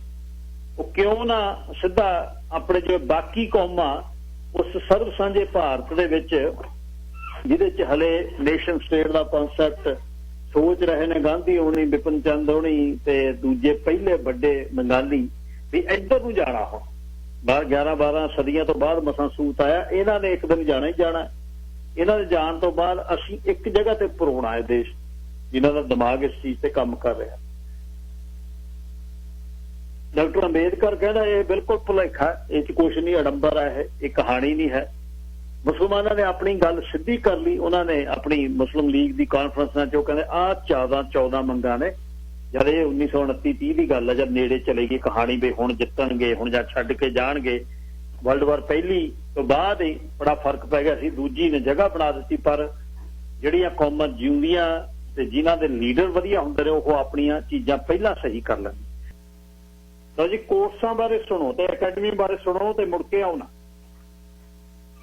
ਵਾਹਿਗੁਰੂ ਜੀ ਕਾ ਖਾਲਸਾ, ਵਾਹਿਗੁਰੂ ਜੀ ਕੀ ਫਤਿਹ। ਸਾਰੇ ਨਗਰ ਨਿਵਾਸੀਆਂ ਨੂੰ ਬੇਨਤੀ ਕੀਤੀ ਜਾਂਦੀ ਹੈ ਕਿ ਭਾਈ ਗੁਰੂਕੁਲ ਅਕੈਡਮੀ ਉੱਭਾ ਵਿਖੇ 11ਵੀਂ ਅਤੇ 12ਵੀਂ ਜਮਾਤ ਲਈ ਮੈਡੀਕਲ ਨਾਨ, ਮੈਡੀਕਲ ਕਾਮਰਸ ਅਤੇ ਭਾਈ ਆਰ ਟਸ ਦੀਆਂ ਕਲਾਸਾਂ ਸ਼ੁਰੂ ਹਨ। ਜਿਨ੍ਹਾਂ ਵਿਦਿਆਰਥੀਆਂ ਨੇ 11ਵੀਂ ਅਤੇ 12ਵੀਂ ਮੈਡੀਕਲ ਨਾਨ, ਮੈਡੀਕਲ ਕਾਮਰਸ ਅਤੇ ਭਾਈ ਆਰਟਸ ਵਿੱਚ ਦਾਖਲਾ ਲੈਣਾ ਹੈ ਜਾ ਕੇ ਲੈ ਸਕਦੇ ਹੋ। ਦੁਬਾਰਾ ਫਿਰ ਸਾਰੇ ਨਗਰ ਨਿਵਾਸੀਆਂ ਨੂੰ ਬੇਨਤੀ ਹੈ ਕਿ ਭਾਈ ਗੁਰੂਕੁਲ ਅਕੈਡਮੀ ਉੱਭਾ ਵਿਖੇ ਉੱਥੇ ਭਾਈ ਕਲਾਸਾਂ ਦੇ ਦਾਖਲੇ ਸ਼ੁਰੂ ਨੇ 11ਵੀਂ ਅਤੇ 12ਵੀਂ ਮੈਡੀਕਲ ਨਾਨ, ਮੈਡੀਕਲ ਕਾਮਰਸ ਅਤੇ ਭਾਈ ਆਰਟਸ ਵਿੱਚ ਦਾਖਲਾ ਸ਼ੁਰੂ ਹੈ, ਲੈ ਸਕਦੇ ਹੋ। ਵਾਹਿਗੁਰੂ ਜੀ ਕਾ ਖਾਲਸਾ, ਵਾਹਿਗੁਰੂ ਜੀ ਕੀ ਫਤਿਹ। ਲੈ ਜੀ, ਉੱਭੇ ਪਿੰਡ ਦੇ ਵਿੱਚ ਇਹ ਅਕੈਡਮੀ ਹੈ, ਜਿਹਨੇ ਦਾਖਲਾ ਲੈਣਾ ਅਰਜੀ ਪੱਤਰ ਕਰ ਦੇ। ਉੱਭਾ ਜਿਹੜਾ ਹੈ ਮੌੜ ਘੋੜਾ ਭੀਖੀ ਤੋਂ ਉੱਪਰ ਮਾਨਸੇ ਦੇ ਏਰੀਏ 'ਚ ਜਿੱਥੇ ਰੱਬ ਵੱਸਦਾ। ਹੁਣ ਜਿਵੇਂ ਵਿਚਾਰਿਆਂ ਨੂੰ ਲਿਖ ਕੇ ਦਿੱਤੀ, ਪੰਜਾਬੀ 'ਚ ਲਿਖਤੀ ਮੈਡੀਕਲ, ਨਾਨ ਮੈਡੀਕਲ। ਹੁਣ ਕਾਮਰਸ ਨੂੰ ਆਪਾਂ ਉੱਥੇ ਜਦ ਉਹਨੂੰ ਕਾਮਰਸ ਨੂੰ ਲਿਖਣਾ ਪੰਜਾਬੀ ਤਾਂ ਕੱਕੇ ਨੂੰ ਕੰਨਾ ਲੰਮਾ ਰਾਰਾ ਸੁੱਸਾ ਹੀ ਲਿਖਣਾ ਪੈਣਾ। ਆਰਟਸ ਨੂੰ ਆੜੇ ਨੂੰ ਕੰਨਾ ਰਾਰਾ ਟੈਕਾ ਤੇ ਸੱਸਾ ਲਿਖਣਾ ਪੈਣਾ। ਤੇ ਉਹਨਾਂ ਨੇ ਜਿਹੜਾ ਪੜ੍ਹ ਲਿਆ ਮੈਡੀਕਲ ਨਾਨ, ਮੈਡੀਕਲ ਕਾਮਰਸ ਤੇ ਆਰਟਸ, ਇਹੋ ਹੀ ਹੈ ਬਸ, ਇਹਨੂੰ ਹੀ ਪੰਜਾਬ ਕਹਿੰਦੇ ਆ। ਤੇ ਇਦੋਂ ਬਿਨਾਂ ਪੰਜਾਬ ਜਮਾ ਹੀ ਖਤਮ ਹੈ। ਇਹੀ ਪੰਜਾਬ ਚਾਹੀਦਾ। ਬੀਨਾ ਵਰਮਾ ਜੀ ਦੀ ਕਹਾਣੀ, ਮੁੰਡਾ ਪਸੰਦ ਹੈ। ਮੇਰੇ ਵਿਆਹ ਦੀ ਜਦ ਗੱਲ ਚੱਲਦੀ, ਬਸ ਇਉਂ ਲੱਗਦਾ ਵੀ ਸਾਉਣ ਭਾਦੋਂ ਦੇ ਮੌਸਮ ਦੀ ਲਗਾਤਾਰ ਝੜੀ ਜਿਹੜੀ ਰੁਕ ਕੇ ਫੇਰ ਸ਼ੁਰੂ ਹੋ ਗਈ। ਕਦੇ ਕਦੇ ਮੈਨੂੰ ਪਹਿਲਾਂ ਲੱਗਦਾ ਵੀ ਜਿਵੇਂ 10ਵੀਂ ਦੇ ਪੇਪਰ ਹੁੰਦੇ ਨਾ, ਵਿਆਹਾਂ ਦੀ ਗੱਲ ਛਿੜਦੀ, 10ਵੀਂ ਚੋਂ ਪਾਸ ਹੋਣਾ, ਫਿਰ ਕਾਲਜ 'ਚ ਐਡਮਿਸ਼ਨ ਹੋਣੀ ਹੈ। ਕਾਲਜ ਦੀ ਐਡਮਿਸ਼ਨ ਨੇ ਫੇਰ ਤਰੱਕੀ ਕਰਨੀ ਹੈ, ਵੱਡੇ ਕਾਲਜ ਜਾਊ, ਵੱਡੇ ਕਾਲਜ 'ਚ ਪਾਸ ਹੋਊ, ਫਿਰ ਜਾ ਕੇ ਜਿਹੜਾ ਕਿਤੇ ਲੱਗੂ, ਜਿਹੜਾ ਪੇਪਰ ਲੈਣ ਵਾਲਾ ਕੁਐਸਚਨ ਪੇਪਰ ਤੇ ਉਹਦੇ ਤੇ ਠੀਕੇ ਲਾਉਣੇ ਨੇ। ਮੈਂ ਬਸ ਆਹੀ ਕਹਾਣੀ ਸੀ। ਐਲੀਜੀਬਿਲਿਟੀ ਕ੍ਰਾਈਟੇਰੀਆ ਦੀ ਗੱਲ ਚੱਲੀ, ਪੰਜਾਬ ਤੋਂ ਤੁਰੀ, ਬਲੈਤ ਆ ਗਈ ਪਰ ਵਿਆਹ ਨਾ ਹੋਇਆ। ਬਲੈਤ ਆ ਕੇ ਕੱਲੀ ਰਹੀ, ਲੋਕਾਂ ਦੀ ਸੇਵਾ ਦੇ ਵਿੱਚ ਚਲੇ ਗਈ। ਸੇਵਾ ਉਹ ਸੀ, ਨੌਕਰੀ ਇਹ ਸੀ, ਮਾਨਸਿਕ ਰੋਗੀਆਂ ਦੇ ਆਲੇ ਦੁਆਲੇ ਤੇ ਸੁਸਾਇਟੀ ਦੇ ਵਿੱਚ ਕੰਮ ਕਰਦੀ, ਹਰ ਰੋਜ਼ ਦੇ ਦੁੱਖ ਤਕਲੀਫਾਂ ਸੁਣਦੀ। ਵਿਆਹ ਤੋਂ ਬਸ ਸਮਾਂ ਲੰਘੀ ਜਾਵੇ। ਰਿਸ਼ਤੇਦਾਰਾਂ ਨੇ ਬੜੀ ਸਿਫਾਰਿਸ਼ ਕੀਤੀ। ਇੱਕ ਦਿਨ ਭੈਣ ਦਾ ਫੋਨ ਆਏਗਾ, ਗੁੱਡੀ, ਹਾਂ ਭੈਣ ਜੀ, ਕਿਉਂ ਕਰ ਇੱਥੇ ਤੁਹਾਡੇ ਮੈਰਿਜ ਬਿਊਰੋ ਵਾਲੇ ਨਹੀਂ ਹੈਗੇ? ਹੈਗੇ ਆ ਜੀ। ਉਹਨਾਂ ਨਾਲ ਬਣ ਮੈਂਬਰ, ਫਿਰ ਉਹਨਾਂ ਨੂੰ ਕਹਿ। ਨਾਮਵਰ ਮੈਰਿਜ ਬਿਊਰੋ ਲੱਭ ਲਿਆ। ਬਿਊਰੋ ਵਾਲੇ ਦਾ ਫੋਨ ਆ ਗਿਆ, ਆਪਕੋ ਕੈਸਾ ਲੜਕਾ ਚਾਹੀਏ ਪ੍ਰਿਆ ਜੀ? ਸਾਊਥ ਦਾ ਸੀ। ਜਿਹੜਾ ਮੈਨੂੰ ਪਸੰਦ ਆ ਜੇ, ਮੈਂ ਮਾਨਸਾ ਦੀ ਸੀ। ਆਪਕੋ ਕੈਸਾ ਲੜਕਾ ਪਸੰਦ? ਇਹ ਮੈਨੂੰ ਪਤਾ ਨਹੀਂ ਤੇ ਮੈਂ ਕਨਫਿਊਜ਼ ਆ ਇਹਦੇ 'ਚ। ਫਿਰ ਤੋਂ ਜੇ ਕੰਮ ਬਹੁਤ ਮੁਸ਼ਕਲ, ਜੇ ਮੁਸ਼ਕਲ ਕੰਮ ਦੇ ਲਈਏ ਤੈਨੂੰ ਕੀਤਾ ਠੇਕੇ ਤੇ, ਫਿਰ आपको 6 लड़के दिखाए, चक्का मार के उड़ा दिए, 6 में भी कोई आपको चूतरी छेतरी बैठा। पूरे साल की आपके पास मेंबरशिप है, तो बहुत मुश्किल हो जाएगा। मुश्किल होवे या नहीं, मुंडे तो भेजी चल, मैं टिक मार करी जाऊं, जी सूट आ गया ना ब्याह करा लांगे। फीस होर दे दूं, फॉरगेट द फीस, मैं नहीं फीस लेनी, मेरे तो तेरा क्राइटेरिया बहुत मुश्किल में है जी। तो बच्चे वो भी बोलने लगे, माइंड मत करने प्रिय जी, और बहुत अच्छे लड़के आएंगे, दिखाएंगे आपको। ब्याह दे, मैं गुस्से होगी।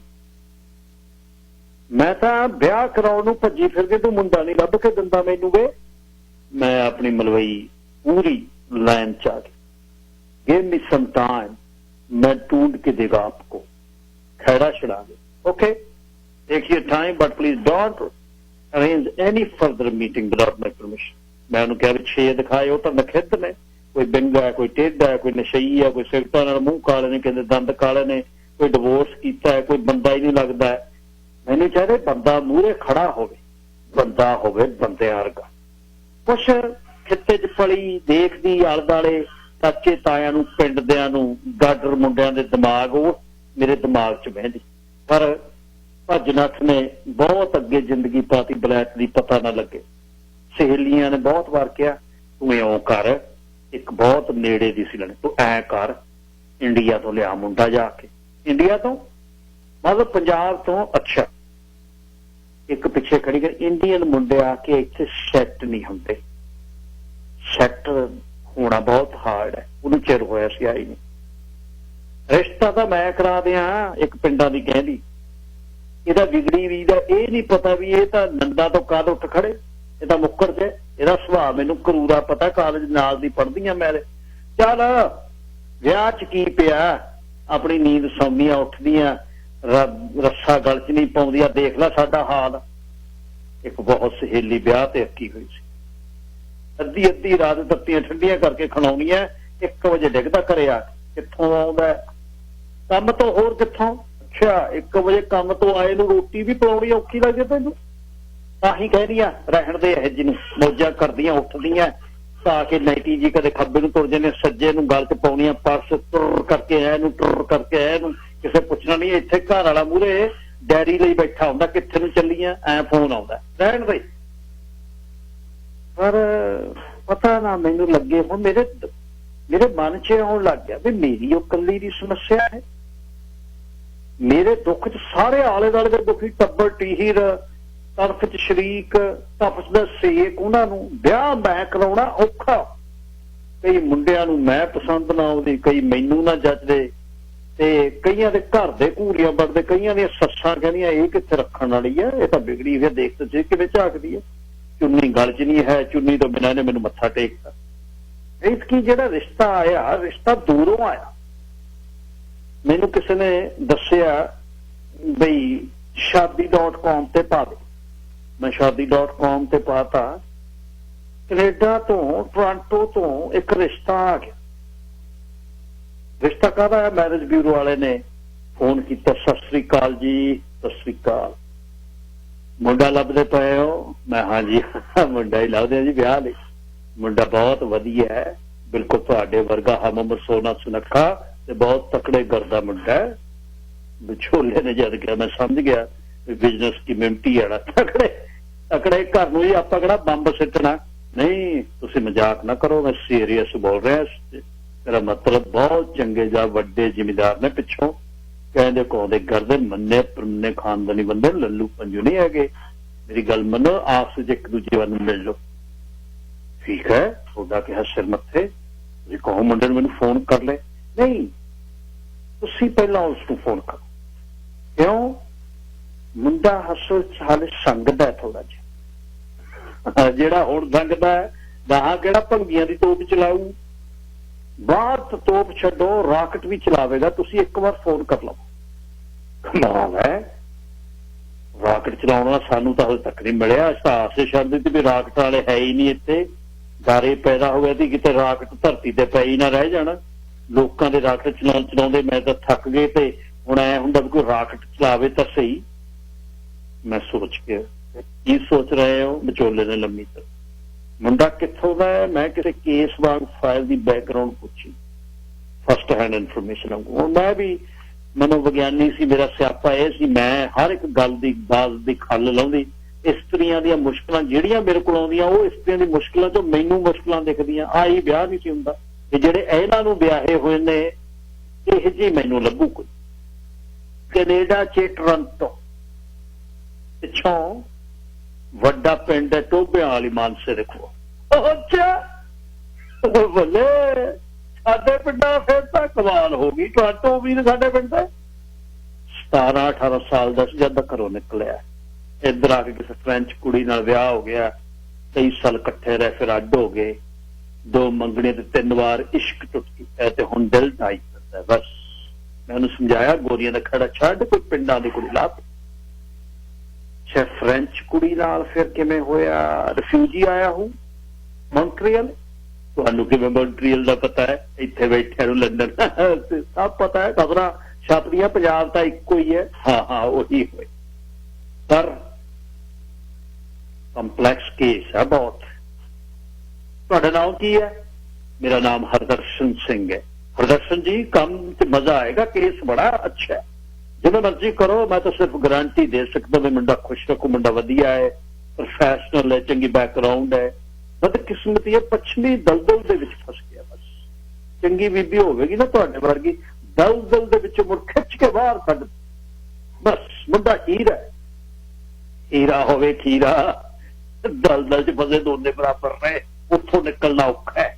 ਕਈ ਵਾਰ ਕੱਢਣ ਵਾਲਾ ਆਪ ਦਲਦਲ 'ਚ ਡਿੱਗ ਜਾਂਦਾ। ਮੈਂ ਕਿਹਾ ਇੰਨਾ ਨਾ ਘਬਰਾਓ, ਸਿਰਫ ਇੱਕ ਫੋਨ ਕਰਕੇ ਵੇਖੋ। ਅਸਲ 'ਚ ਰਿਹਾ ਗੋਰੀਆਂ ਤੇ ਗੋਰਿਆਂ ਵਰਗਾ ਹੋ ਗਿਆ। ਉਹ ਕਹਿੰਦਾ ਵੀ ਮੈਨੂੰ ਨਹੀਂ ਪਤਾ ਏਸ਼ੀਅਨ ਕੁੜੀ ਕਿਵੇਂ ਗੱਲਾਂ ਕਰਦੇ, ਤੁਸੀਂ ਬਸ ਇੱਕ ਵਾਰ ਸ਼ੁਭ ਮੁਹੂਰਤ ਕਰ ਦਿਓ, ਆਪੇ ਸਾਂਭ ਲਵੇ। ਅੱਛਾ, ਸਾਡੇ ਪਿੰਡਾਂ ਦਾ ਉਹਨੂੰ ਇਹ ਨਹੀਂ ਪਤਾ ਵੀ ਕਿਵੇਂ ਰੱਖਣੀਆਂ ਨੇ, ਗੱਲਾਂ ਕਿਵੇਂ ਕਰਦੀਆਂ। ਚੰਗਾ, ਮੈਂ ਵੀਕਐਂਡ ਤੇ ਕਰਦੀ ਹਾਂ। ਹਰਦਰਸ਼ਨ ਜੀ ਧੰਨਵਾਦ, ਬਹੁਤ ਚੰਗੇ ਹੋ ਤੁਸੀਂ। ਤੈਨੂੰ ਕਿਵੇਂ ਪਤਾ? ਗੱਲਾਂ ਤੋਂ ਪਤਾ ਲੱਗ ਗਿਆ ਨਾ। ਤੁਹਾਡੀ ਫੋਟੋ ਵੇਖੀ, ਪ੍ਰੋਫਾਈਲ ਵੇਖਿਆ, ਬੜੇ ਚੰਗੇ ਘਰ ਦੇ ਲੱਗਦੇ ਹੋ। ਹਾਂਜੀ ਹਰਦਰਸ਼ਨ ਜੀ, ਤੁਸੀਂ ਵੀ ਹੋ, ਤਾਂ ਹੀ ਵਿਆਹ ਨਹੀਂ ਹੋਇਆ ਮੈਂ। ਬਹੁਤ ਮਜ਼ਾਕ ਪੈ ਕਰਦੇ ਹੋ। ਚੰਗਾ, ਬਿਜ਼ਨਸ ਚੱਲ ਰਿਹਾ, ਤੁਸੀਂ ਮੇਰਾ ਬਿਜ਼ਨਸ ਪਾਰਟਨਰ ਨਾ ਬਣ ਜਾਓ ਲੰਡਨ ਦੇ ਵਿੱਚ। ਆਪਾਂ ਆਪਣੀ ਇੱਕ ਮੈਰਿਜ ਬਿਊਰੋ ਖੋਲ ਲੈਣੇ ਲੰਡਨ ਯੂਨਿਟ ਦੇ, ਤੁਸੀਂ ਮਾਲਕ, ਟੋਰਾਂਟੋ ਦਾ ਮੈਂ ਮਾਲਕ। ਮੇਰਾ ਹੋਲੈਂਡ ਦੇ ਪ੍ਰਦਰਸ਼ਨਾ, ਫਿਰ ਆਪਾਂ ਦੂਜਾ ਵੀ ਦੇਖ ਲਾ। ਵੀਕਐਂਡ ਆ ਗਿਆ, ਵਿਚੋਲੇ ਨੇ ਨੰਬਰ ਦਿੱਤਾ, ਕਮਾਇਆ। ਹੈਲੋ, ਉਧਰੋਂ ਅਜਨਬੀ ਮਰਦਵੀ ਆਵਾਜ਼, ਮੈਂ speak to Karamvir Singh please. ਬੋਲ ਰਿਹਾ ਕਰਮਵੀਰ ਜੀ, ਲੰਡਨ ਤੋਂ ਪ੍ਰਿਆ ਬੋਲਦੀ ਹੈ। ਹੈਲੋ, ਸਤਿ ਸ੍ਰੀ ਅਕਾਲ, ਸਤਿ ਸ੍ਰੀ ਅਕਾਲ, ਕੀ ਹਾਲ ਹੈ ਤੁਹਾਡਾ? ਮੈਂ ਗੱਲ ਠੀਕ ਹੈ, ਤੁਸੀਂ ਸੁਣਾਓ। ਮੈਨੂੰ ਜੀ ਫੋਨ ਆਇਆ ਸੀ ਹਰਦਰਸ਼ਨ ਉਹਨਾਂ ਦਾ, ਤੁਹਾਨੂੰ ਫੋਨ ਕਰ ਲਈ ਵੀਕਐਂਡ ਤੇ, ਸੋ ਮੈਂ ਕਿਹਾ ਵੀ ਚਲੋ ਮੈਂ ਫੋਨ ਕਰ ਲਾਂ। ਤੇ ਉਹ ਕਹਿੰਦੇ ਸੀ ਤੁਸੀਂ ਸੰਗਦੇ ਹੋ, ਮੈਂ ਕਿਹਾ ਚਲੋ ਮੈਂ ਕਰ ਲੈਣੇ। ਨਹੀਂ ਇਹ ਜੀ ਤਾਂ ਕੋਈ ਗੱਲ ਨਹੀਂ ਸੀ, ਸੰਗਣ ਦੀ ਲੋੜ ਨਹੀਂ ਜੀ ਹੈ। ਕਰਨ ਜੀ ਤੁਸੀਂ ਸੁਣੋ ਮੇਰੀ ਗੱਲ, ਵਿਚੋਲੇ ਪ੍ਰੈਸ਼ਰ ਪਾਉਂਦੇ ਹੁੰਦੇ ਨੇ। ਆਪਾਂ ਹਲੇ ਦੋਸਤ, ਸੀਰੀਅਸ ਨਾ ਹੋਏ, ਸ਼ਰਮ ਵਾਲੀ ਕੋਈ ਗੱਲ ਨਹੀਂ, ਖੁੱਲ ਕੇ ਗੱਲ ਕਰੇ। ਮੈਂ ਪਹਿਲਾਂ ਹੀ ਗੱਲ ਕਰ, ਉਹ ਬਹੁਤ ਬੜਾ ਵਜਨ ਲਾਤਾ ਜੀ ਤੁਸੀਂ ਮੇਰੇ ਤਾਂ। ਮੈਨੂੰ ਇਉਂ ਲੱਗਦਾ ਹੈ, ਮੈਂ ਭੁੱਲ ਗਿਆ ਸੀ ਵੀ ਏਸ਼ੀਅਨ ਸੁਸਾਇਟੀ 'ਚ ਗੱਲ ਕਿਵੇਂ ਕਰਨੀ ਹੈ। You know how to talk in Asian society. ਅੱਛਾ ਜੀ, ਅੱਛਾ, ਏਸ਼ੀਅਨ ਸੁਸਾਇਟੀ ਪਹਿਲਾਂ ਵਾਂਗੂ ਨਹੀਂ ਰਹੀ ਕਰਨ ਜੀ। ਲੋਕ ਖੁੱਲ ਕੇ ਇੱਕ ਦੂਜੇ ਨਾਲ ਭੜਾਸ ਕੱਢਦੇ ਆ। ਹੁਣ ਮੈਂ ਕਿ ਗੱਲਾਂ ਜਿਹੀਆਂ ਕਰਦੇ ਰਹੇ, ਹੌਲੀ ਹੌਲੀ ਦੂਜੇ ਦਿਨ ਮੈਂ ਕੰਮ ਤੋਂ ਬਾਅਦ ਸਹੀ ਆਨਸਰਿੰਗ ਮਸ਼ੀਨ ਤੇ ਮੈਸੇਜ ਰਿਕਾਰਡ। ਸਤਿ ਸ਼੍ਰੀ ਅਕਾਲ ਪ੍ਰਿਆ ਜੀ, ਮੈਂ ਕਰਨਵੀਰ ਬੋਲਦਾ ਹਾਂ। ਮੈਂ ਸੋਚਿਆ ਚਲੋ ਹੈਲੋ ਕਰ ਲਵਾਂ, ਕਿਤੇ ਇਹ ਨਾ ਸੋਚੋ ਕਿ ਮੁੰਡਾ ਡਰਦਾ ਜਾਂ ਸੰਗੀ ਜਾਂਦਾ। Please call me back. Phone ਕਈ ਵਾਰ ਕੈਸਟ ਘੁਮਾ ਕੇ ਮੈਸੇਜ ਸੁਣਿਆ ਵੀ ਐਮ ਆਊਟ। ਤੀਜੇ ਦਿਨ ਫੇਰ ਫੋਨ ਆਇਆ, ਮੈਂ ਘਰੇ ਨਾ। ਚੌਥੇ ਦਿਨ ਫੇਰ ਉਹੀ, ਪੰਜਵੇਂ ਦਿਨ ਜਦੋਂ ਫੋਨ ਰਾਤ ਨੂੰ 10 ਵਜੇ ਖੜਕ। ਪ੍ਰਿਆ ਜੀ ਫੋਨ ਹੀ ਨਹੀਂ ਤੁਸੀਂ ਚੱਕਦੇ, ਕਿੰਨੇ ਦਿਨ ਹੋ ਗਏ? ਜਦ ਫੋਨ ਕੀਤੇ ਹੋ ਅੱਗੇ ਤੁਹਾਡੀ ਆਨਸਰਿੰਗ ਮਸ਼ੀਨ ਬੋਲਦੀ ਆ, ਪੰਜਾਬੀਆਂ ਦੇ ਕਹਿਣ ਵਾਂਗੂ ਮਸ਼ੀਨ ਬੋਲਦੀ ਹੈ। ਛੜਿਆਂ ਕੋਲ ਮਸ਼ੀਨਾਂ ਹੀ ਹੁੰਦੀ ਆ। ਮੈਂ ਸੀ ਮਸ਼ੀਨਾਂ ਦਾ ਕਹਿਣਾ ਛੱਡੋ, ਬੰਦਾ ਲਿਆਓ, ਬੰਦਾ ਕੋਈ ਹੁਣ। ਉਹ ਵੀ ਹੱਸਿਆ। ਕੋਸ਼ਿਸ਼ ਤਾਂ ਕਰਦੇ ਆ ਗੱਲ ਜੀ, ਦੇਖਦੇ ਆ। ਹੌਲੀ ਹੌਲੀ ਗੱਲਾਂ ਲੰਮੀਆਂ ਹੋ ਗਈਆਂ, ਗੱਲਾਂ ਬਾਤਾਂ। ਮੈਨੂੰ ਲੱਗਿਆ ਸਮਝਦਾਰ ਬੰਦਾ, ਰੰਗੜਾਊਪਣਾ ਉਹਦਾ ਮੈਨੂੰ ਵਧੀਆ ਲੱਗਦਾ। ਪਰ ਜਦੋਂ ਕਦੇ ਕਦੇ ਕਹਿੰਦਾ ਮੈਂ ਏਸ਼ੀਅਨਾਂ ਦੇ ਵਿੱਚ ਨਹੀਂ ਹੈ, ਫਿਰ ਮੈਨੂੰ ਦੁੱਖ ਵੀ ਲੱਗਦਾ ਵੀ ਇਹ ਬੰਦਾ ਕਾਹਦਾ। ਦਿਮਾਗ ਲੜਾਏ, ਵੱਖ ਵੱਖ ਰਾਹ ਤੋਂ ਤੁਰਦੇ, ਇੱਕ ਮੰਜ਼ਿਲ ਵੱਲ ਨੂੰ ਤੁਰ ਜਾਂਦੇ। ਗੱਲ ਨੇੜੇ ਹੋ ਗਈ। ਪ੍ਰਿਆ ਮੈਨੂੰ ਯਾਰ ਡਰ ਲੱਗਦਾ, ਇੱਕ ਅਰੇਂਜਡ ਮੈਰਿਜ ਜਿਹੜਾ ਨਾ ਪੰਗਾ ਬਹੁਤ ਹੈ। ਪਰ ਹੁਣ ਆਪਣੇ ਬਾਪੂਆਂ ਨੇ ਅਰੇਂਜਡ ਮੈਰਿਜਾਂ ਹੀ ਕਰਾਈਆਂ, ਸਾਰੇ ਹੈਪੀ ਨੇ। Arranged marriage totally out of date ਥੋੜਾ ਹੋਈ ਹੈ ਹਾਲੇ। ਅੱਜ ਵੀ ਮੈਜੋਰਟੀ ਅਰੇਂਜਡ ਮੈਰਿਜਸ ਹੋ ਰਹੀਆਂ ਨੇ। ਮੈਰਿਜ ਬਿਊਰੋ ਦੇ ਰਾਹੀਂ ਤਾਂ ਡੇਟਿੰਗ ਏਜੰਸੀਜ਼ ਨੇ ਬਸ, ਇਹਦਾ ਰਿਸ਼ਤੇਦਾਰਾਂ ਦੇ ਬਾਕੀ ਤਾਂ ਕੰਮ ਥਰੂ ਹੁੰਦਾ। ਮੈਂ ਕਿਹਾ ਅੱਛਾ ਤੂੰ ਅਰੇਂਜਡ ਮੈਰਿਜ ਕਰ ਸਕਦੀ ਹੈ? ਉਹਨੇ ਸਵਾਲ ਕੀਤਾ। ਕਿਉਂ ਨਹੀਂ? ਜੇ ਕੋਈ ਤਕਲੀਫ ਲਈ ਮੈਨੂੰ ਐਲੋਪੈਥੀ ਮੈਡੀਸਨ ਠੀਕ ਨਹੀਂ ਬਹਿੰਦੀ, ਮੈਂ ਹੋਮਿਓਪੈਥੀ ਲਊ। ਹੋਮਿਓਪੈਥੀ ਨਹੀਂ ਬੈਠੀ ਤਾਂ ਘਰ ਦੀਆਂ ਬੂਟੀਆਂ ਘੋਲ ਕੇ ਪੀਊ, ਦਵਾਈ ਤਾਂ ਲੱਗੇ। ਮੈਂ ਜਵਾਬ ਦਿੱਤਾ ਗੱਲ, ਤੂੰ ਤਾਂ ਸਾਡੇ ਪਿੰਡ ਵਾਲੇ ਮਹੰਤ ਗਿਆਨ ਰਾਜੀ ਵਾਲੀ ਗੱਲ ਕਰਤੀ, ਉਹ ਘੋਲ ਕੇ ਪਿਲਾਉਂਦਾ ਹੁੰਦਾ ਸੀ। ਅੱਛਾ, ਪਰ ਫੇਰ ਵੀ ਡਰ ਜਿਹਾ ਲੱਗਦਾ। ਡਰ ਕਾਹਦਾ ਯਾਰ? ਡਰ ਤੂੰ ਬੰਦਾ ਹੈ, ਮਰਦਾ ਹੈ, ਮੈਂ ਇਸਤਰੀ ਹਾਂ, ਵੈਸਟ ਚ ਰਹਿੰਦੇ ਆ, ਇੰਡੀਆ ਦੀਆਂ ਗੱਲਾਂ ਕਾਹਦੀਆਂ ਨੇ? ਗੱਲ ਬਣੀ ਠੀਕ ਹੈ, ਨਾ ਬਣੀ ਵਧੀਆ ਦੋਸਤ ਆ, ਤੂੰ ਸ਼ਿਕਵਾ ਨਾ ਕਰੀ, ਮੈਂ ਗਿਲਾ ਨਹੀਂ ਕਰਨਾ। ਤੂੰ ਟੋਰਾਂਟੋ ਬੈਠਾ, ਮੈਂ ਲੰਡਨ ਬੈਠੀ ਆ, ਫੋਨ ਤੇ ਕਰਦੇ ਆ, ਕਾਹਦੇ ਲਈ ਕੰਬੀ ਜਾਂਦਾ ਯਾਰ? ਮੈਂ ਕਿਹਾ ਆਪਾਂ ਇੱਕੋ ਪਿੰਡਾਂ ਦੇ, ਮਾਨਸਾ ਬਲਾਡਾ ਵਾਲੇ ਕਹੀ ਜਾਂਦਾ, ਟੋਬਿਆਂ ਵਾਲੀ ਦਾ, ਨਾਲੇ ਮੈਂ ਤਾਂ ਬਲਾਡੇ ਦੀਆਂ, ਤੂੰ ਮੇਰੀ ਗੱਲ ਨਹੀਂ ਸੁਣਦਾ। ਚੱਲ ਠੀਕ ਆ। ਫਿਰ ਉਹਨੇ ਐ ਲੰਬਾ ਸਾਹ ਲਿਆ ਵੀ ਬਹੁਤ। ਮੈਂ ਹੁਣ ਕਈ ਵਾਰ ਗੱਲਾਂ ਕਰਨ ਦੀ ਹੱਦ ਟੱਪ ਜਾਂਦੀ ਉਹਦੇ ਨਾਲ, ਫਿਰ ਹੱਦ ਤੋਂ ਛੜੱਪਾ ਮਾਰ ਕੇ ਅੰਦਰ ਨੂੰ ਮੁੜਦੀ ਵੀ ਐ ਨਾ ਸੋਚੇ ਵੀ ਇਹ ਤਾਂ ਬਾਹਲੀ ਖੁੱਲੀ ਗੱਲ ਕਰਦੀ। ਆਵਾਜ਼ ਚੰਗੀ ਸੀ, ਗਰਮ ਸੀ, ਸੁਰੀਲੀ ਸੀ, ਕੰਨ ਪਿਘਲਦੇ ਲੱਗਦੇ, ਬੋਲਣ ਦਾ ਬਹੁਤ ਸਵਾਦ ਸੀ, ਬੋਲਦਾ ਬਹੁਤ ਵਧੀਆ। ਗੱਲੜੀ ਇੰਨਾ ਸੀ ਜਦ ਗੱਲ ਤੋਰ ਲੈਂਦਾ, ਡੇਢ ਘੰਟਾ ਗੱਲਾਂ ਦੇ ਵਿੱਚ ਗੱਲ ਕਰਨੀ ਬਹੁਤ ਵਧੀਆ ਸੀ। ਪੱਛਮੀ ਮਾਹੌਲ 'ਚ ਰਹਿ ਕੇ ਆਏ ਨੂੰ ਤੱਕ 25 ਸਾਲ ਹੋ ਗਏ ਪੰਜਾਬ ਛੱਡੇ ਨੂੰ, ਪਰ ਗੱਲਾਂ ਬਹੁਤ ਵਧੀਆ ਕਰ। ਫੋਨ ਕਰਦਾ 2-2 ਘੰਟੇ ਅਸੀਂ ਲੱਗੇ ਰਹਿੰਦੇ। ਬਹੁਤ ਇਉਂ ਲੱਗਦਾ ਵੀ ਬਹੁਤ ਚਿਰਾਂ ਤੇਰਾ ਫੋਨ ਦਾ ਯਾਰ ਬਿੱਲ ਬਹੁਤ ਆਜੂ ਪ੍ਰਿਆ। ਉਹਨੇ ਮੈਨੂੰ ਇੱਕ ਦਿਨ ਕਿਹਾ, ਦਿਲਾਂ ਦੇ ਮਾਮਲਿਆਂ 'ਚ ਕੁਫਲਾਂ ਦੀ ਕੌਣ ਪਰਵਾਹ ਕਰਦਾ ਹੈ? ਹਾਂ, ਆਹ ਗੱਲ ਗਾਟਰ ਐ ਜਦ 2 ਦਿਨ ਫੋਨ ਨਾ ਆਉਂਦਾ ਮੈਂ ਦੱਸ ਲੂ ਮੈਂ ਕਿਹਾ ਜੰਜਾਲ ਪਾ ਲਿਆ ਤਾਂ ਗੱਲਾਂ ਤੋਂ ਗੱਲ ਤੋਰੀ। ਹੁਣ ਮੇਰਾ ਜੀ ਨਹੀਂ ਇਹਦੇ ਬਿਨਾਂ ਲੱਗਦਾ। ਮੈਂ ਕਈ ਵਾਰ ਪੈਰ ਮੇਰੇ ਉਖੜਦੇ, ਕਈ ਵਾਰ ਮੈਨੂੰ ਐ ਲੱਗਦਾ ਵੀ ਮੈਂ ਥੱਲੇ ਲੱਗ ਜੂ, ਕਈ ਵਾਰ ਲੱਗਦਾ ਇੱਥੇ ਨੂੰ ਜਾਊਂਗਾ। ਅੱਧੀ ਰਾਤ ਇੱਕ ਵਾਰ ਫੋਨ ਆਇਆ, ਪ੍ਰਿਆ। ਹਾਂਜੀ, ਕੀ ਸੋਚਦੇ ਹੋ? ਸੋਚਦੀ ਕੀ ਹੈ, ਸੁੱਤੀ ਪਈ ਹੈ। ਲੱਗੀ ਵਾਲੇ ਨਹੀਂ ਸੌਂਦੇ, ਤੇਰੀ ਕਿਵੇਂ ਅੱਖ ਲੱਗ ਗਈ? ਉਹਦੀ ਪੀਤੀ ਨਹੀਂ ਸੀ ਹੋਈ, ਦੁਪਹਿਰ ਸੀ। ਮੈਨੂੰ ਜਵਾਬ, ਪ੍ਰਿਆ ਤੇਰੇ ਨਾਲ ਮੈਨੂੰ ਨਾ ਪਿਓ ਹੋ ਗਿਆ ਬਹੁਤ। ਹਰ ਵੇਲੇ ਮੈਂ ਤੇਰੀਆਂ ਫੋਟੋਆਂ ਦੇਖੀ ਜਾਂਦਾ। ਮੇਰੀ ਫੋਟੋ ਕਿੱਥੋਂ ਮਿਲੀ ਤੈਨੂੰ? ਵਿਚੋਲੇ ਦੇ ਘਰੋਂ। ਪ੍ਰਦਰਸ਼ਨ ਉਹਨਾਂ ਨੇ ਲਾ ਕੇ ਦਿੱਤੀ ਫੋਟੋ।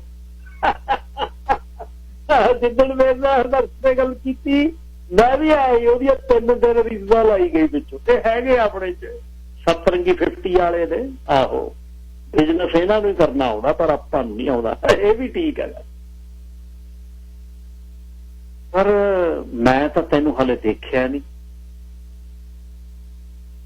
ਫੇਰ ਦਾ ਮਤਲਬ ਫਿਰ ਕੱਚੀ ਪੱਕੀ ਹੈ ਨਾ। ਤੈਂ ਤਾਂ ਫੋਟੋ ਦੇਖ ਲਈ ਮੇਰੀ, ਤੇ ਮੈਂ ਤਾਂ ਤੇਰੀ ਫੋਟੋ ਵੀ ਨਹੀਂ ਦੇਖੀ। ਚੱਲ ਉਹ ਵੀ ਦਿਨ ਆਜੂ ਕਦੇ। ਰਾਤ ਨੂੰ ਉਠਾ ਕੇ ਆਪ ਫੇਰ ਕੰਮ ਤੇ ਲੱਗ ਗਿਆ, ਮੈਨੂੰ ਜਿਹੜਾ ਜਗਾ ਗਿਆ। ਦੁਬਾਰਾ ਫੇਰ ਸਵੇਰੇ ਫੋਨ, ਕਿਉਂ ਆਈ ਨੀਂਦ? ਕਿੱਥੇ? ਤੂੰ ਤਾਂ ਮੈਨੂੰ ਫਾਹਾ ਖੜਾ ਕਰਤਾ ਅੱਧੀ ਰਾਤ। ਇੱਧਰ ਵੀ ਇਹੀ ਪੰਗਾ ਹੈ, ਨੀਂਦਾਂ ਇੱਧਰ ਵੀ ਨਹੀਂ ਆਉਂਦੀਆਂ।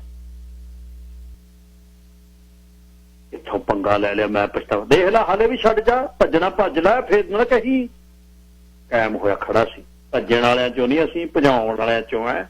ਪ੍ਰਿਆ ਮੇਰਾ ਨਾਮ ਹੈ, ਸਾਈਕੋਲੋਜਿਸਟ ਹਾਂ ਮੈਂ। ਜੱਟ ਨਾਲ ਹਲੇ ਵਿਆਹ ਨਹੀਂ ਪਿਆ ਕਿਸੇ ਨਾਲ ਤੇਰਾ। ਸ਼ੁਰੂ ਤੋਂ ਜੱਟਾਂ ਨਾਲ ਹੀ ਰਹੇ ਹਾਂ ਅਸੀਂ। ਜੱਟਾਂ ਦੇ ਪੰਗੇ ਤੇ ਅਸੀਂ ਸਾਡੇ ਨਾਲ। ਵੱਡੇ ਵੱਡੇ ਟਕਸਾਲੀ ਜੱਟ ਪਾਣੀ ਭਰਦੇ ਆ ਸਾਡਾ। ਬਾਹਮਣੀਏ ਬਾਹਮਣ ਬਾਣੀਏ 6 ਫੁੱਟ ਹੋ ਕੇ ਭਰਾ ਰਹਿੰਦੇ ਆ ਸਾਡੇ ਨਾਲ। ਅਸੀਂ ਉਹਨਾਂ ਚੋਂ ਆ। ਜੱਟਪਣੇ ਦਾ ਰੋਹ ਕਿਸੇ ਹੋਰ ਤੇ ਪਾਈ। ਚੌੜੇ ਗੂਠੇ ਤੁਹਾਡੀਆਂ ਬਹੀਆਂ ਤੇ ਲੱਗੇ 3-3 ਪੀੜ੍ਹੀਆਂ ਸਾਡੇ ਘਰੇ ਪਏ ਨੇ। ਮੈਂ ਆਪਣੇ ਤੇ ਆ ਗਈ।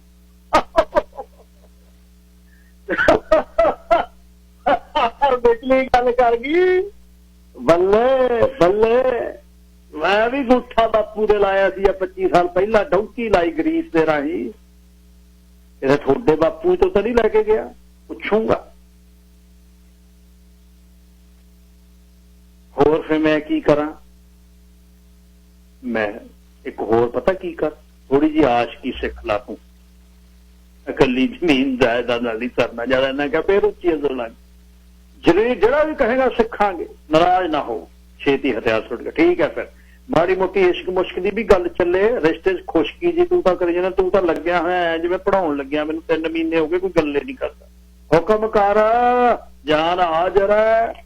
ਉਹੀ ਗੱਲ, ਜਾਨ ਨਹੀਂ। ਮੈਂ ਗੱਲ ਇਹ ਆ ਬਈ, ਕੋਈ ਸ਼ੇਰ ਜਾਂ ਸੁਣਾ, ਕੋਈ ਪਿਆਰ ਦੀ ਗੱਲ ਕਰ। ਵਿਆਹ ਕਰਾਉਣਾ ਆਪਾਂ ਜੱਟ ਪੁਣੇ ਤੇ ਰਹਿਣਾ ਬਸ। ਔਰ ਮੈਨੂੰ ਤਾਂ ਜਦ ਮੈਂ ਤੇਰੇ ਨਾਲ ਗੱਲ ਕਰਦਾ ਨਾ, ਕਰਦੀ ਹੈ ਨਾ ਕਰਨਵੀਰ, ਹਾਂ ਮੈਨੂੰ ਐਂ ਲੱਗਦਾ ਤੂੰ 12 ਬੋਰ ਸਿੰਨੀ ਬੈਠਾ ਹੁੰਦਾ ਮੇਰੇ ਬਾਹਰ। ਹੋਰ ਮੁੱਛ ਤੇਰੀ ਮੈਨੂੰ ਗੋਲ ਲੱਗਦੀ ਹੈ, ਖੱਤ ਤੇਰੇ ਕੱਢੇ ਲੱਗਦੇ ਨੇ, ਤੇ ਕਾਲਾ ਤੇਰਾ ਰੰਗ ਲੱਗਦਾ। ਨਾਲ ਤੇਰਾ ਨਸ਼ਾ ਜਿਹੜਾ ਤੇਰਾ ਅੱਖਾਂ 'ਚ ਲਾਲ ਲੜ ਇਹ ਤਾਂ ਆਪਣੇ ਪਿੰਡਾਂ ਵਾਲੀ ਕਰਤੀ ਤੂੰ। ਐ ਨਹੀਂ ਹੁੰਦਾ, ਐ ਨਹੀਂ ਹੁੰਦਾ ਡਾਰਲਿੰਗ।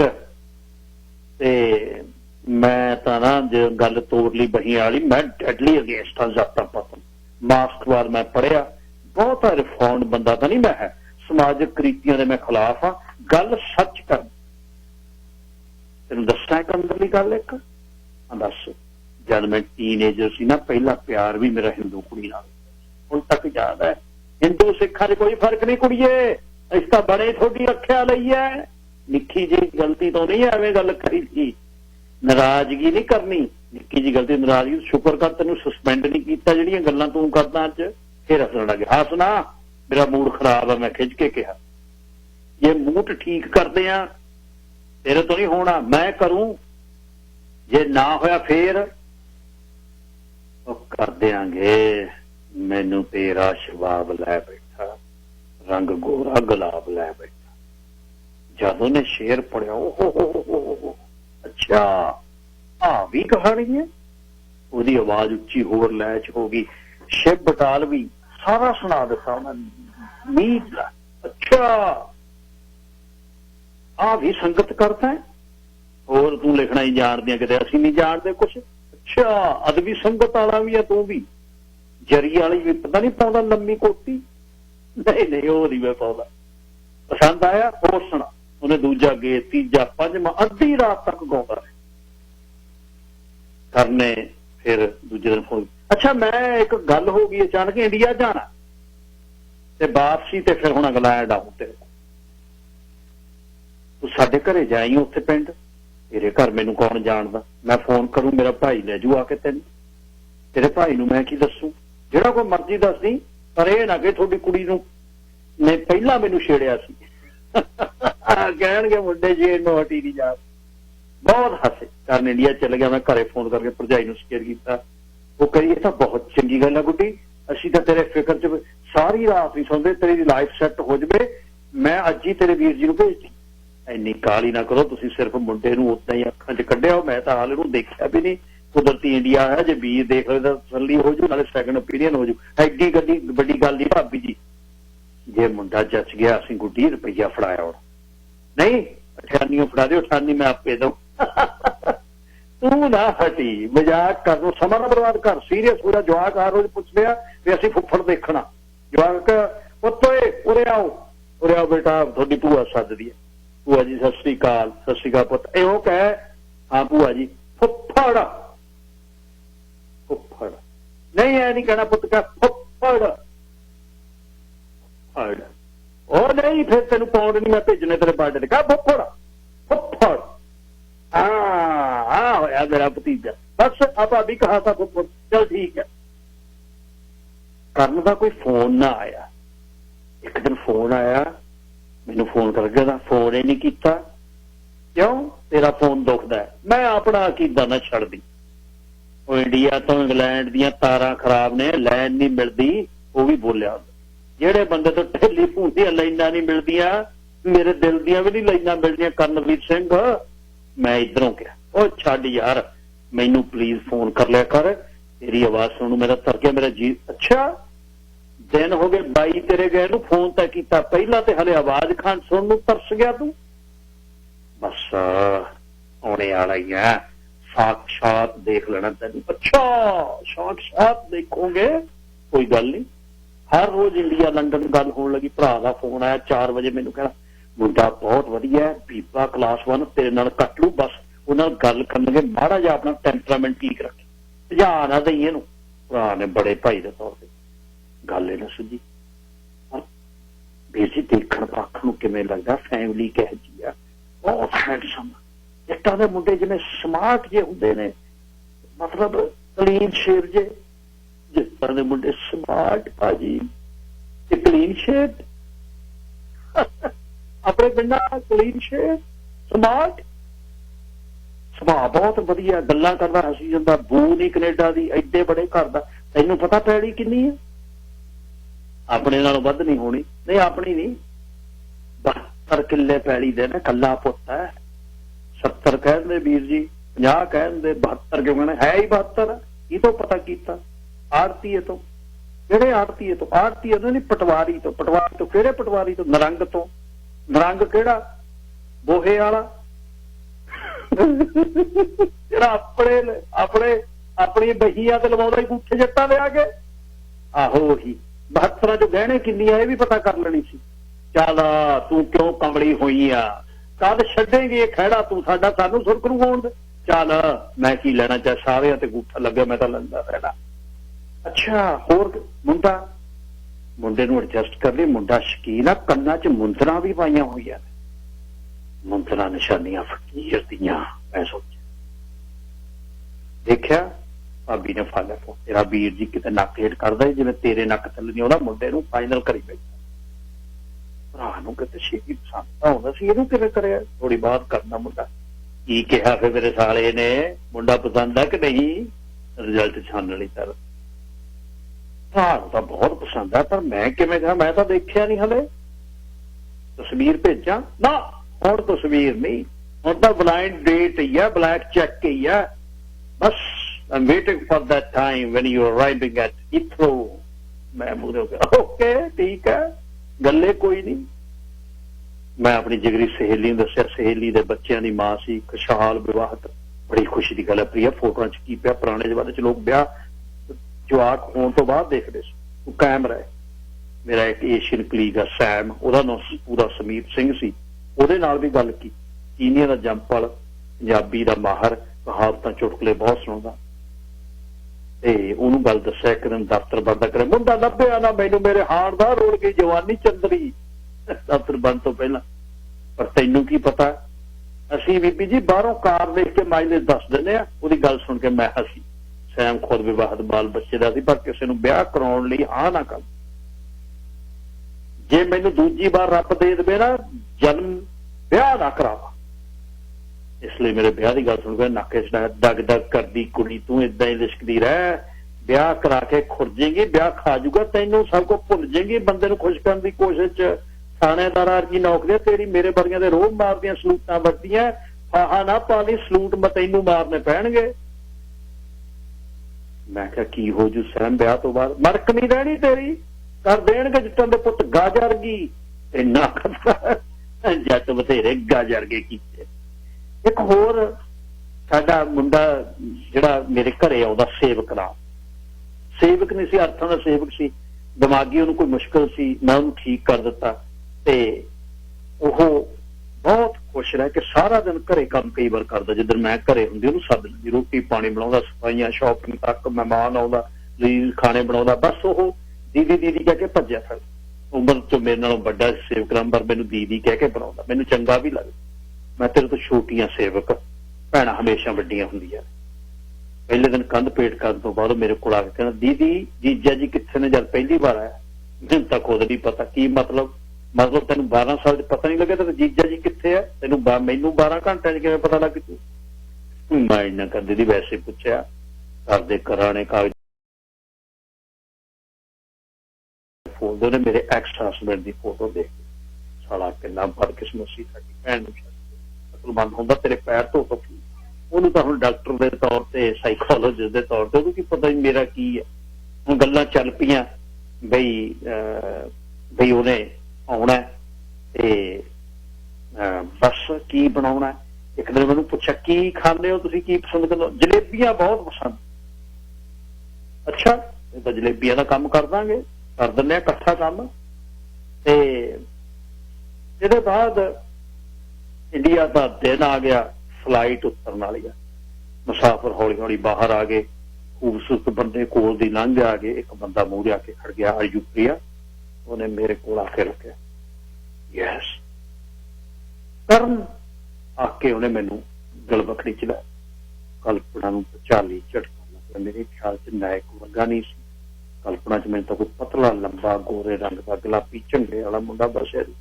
ਪਰ ਇਹ ਤਾਂ ਕਣਕ ਬੰਨਾ ਰੰਗ ਦਾ ਦਰਵਾਨੇ ਕੱਦ ਕਾਰ ਦਾ ਸੁਭਾਅ ਨੂੰ ਦੇਖ ਵਾਲਾ ਬੰਦਾ ਹੀ ਪਰ ਕੰਨਾਂ ਚ ਮੁੰਦਰਾਂ ਜ਼ਰੂਰ ਦਿਮਾਗੀ ਝਟਕੇ ਨੂੰ ਉਹਨੂੰ ਵੀ ਪਤਾ ਲੱਗਾ ਝਟਕਾ ਲੱਗਿਆ ਮੈਨੂੰ ਦੇਖ ਉਹਦੇ ਚਿਹਰੇ ਦਾ ਰੰਗ ਬਦਲਿਆ ਨਹੀਂ ਇਹੋ ਜਿਹੀ ਕੁਛ ਸਮਾਨ ਚੁੱਕ ਕੇ ਘਰੇ ਆ ਗਏ करने चाह पानी देके मैं रसोई च चले गई।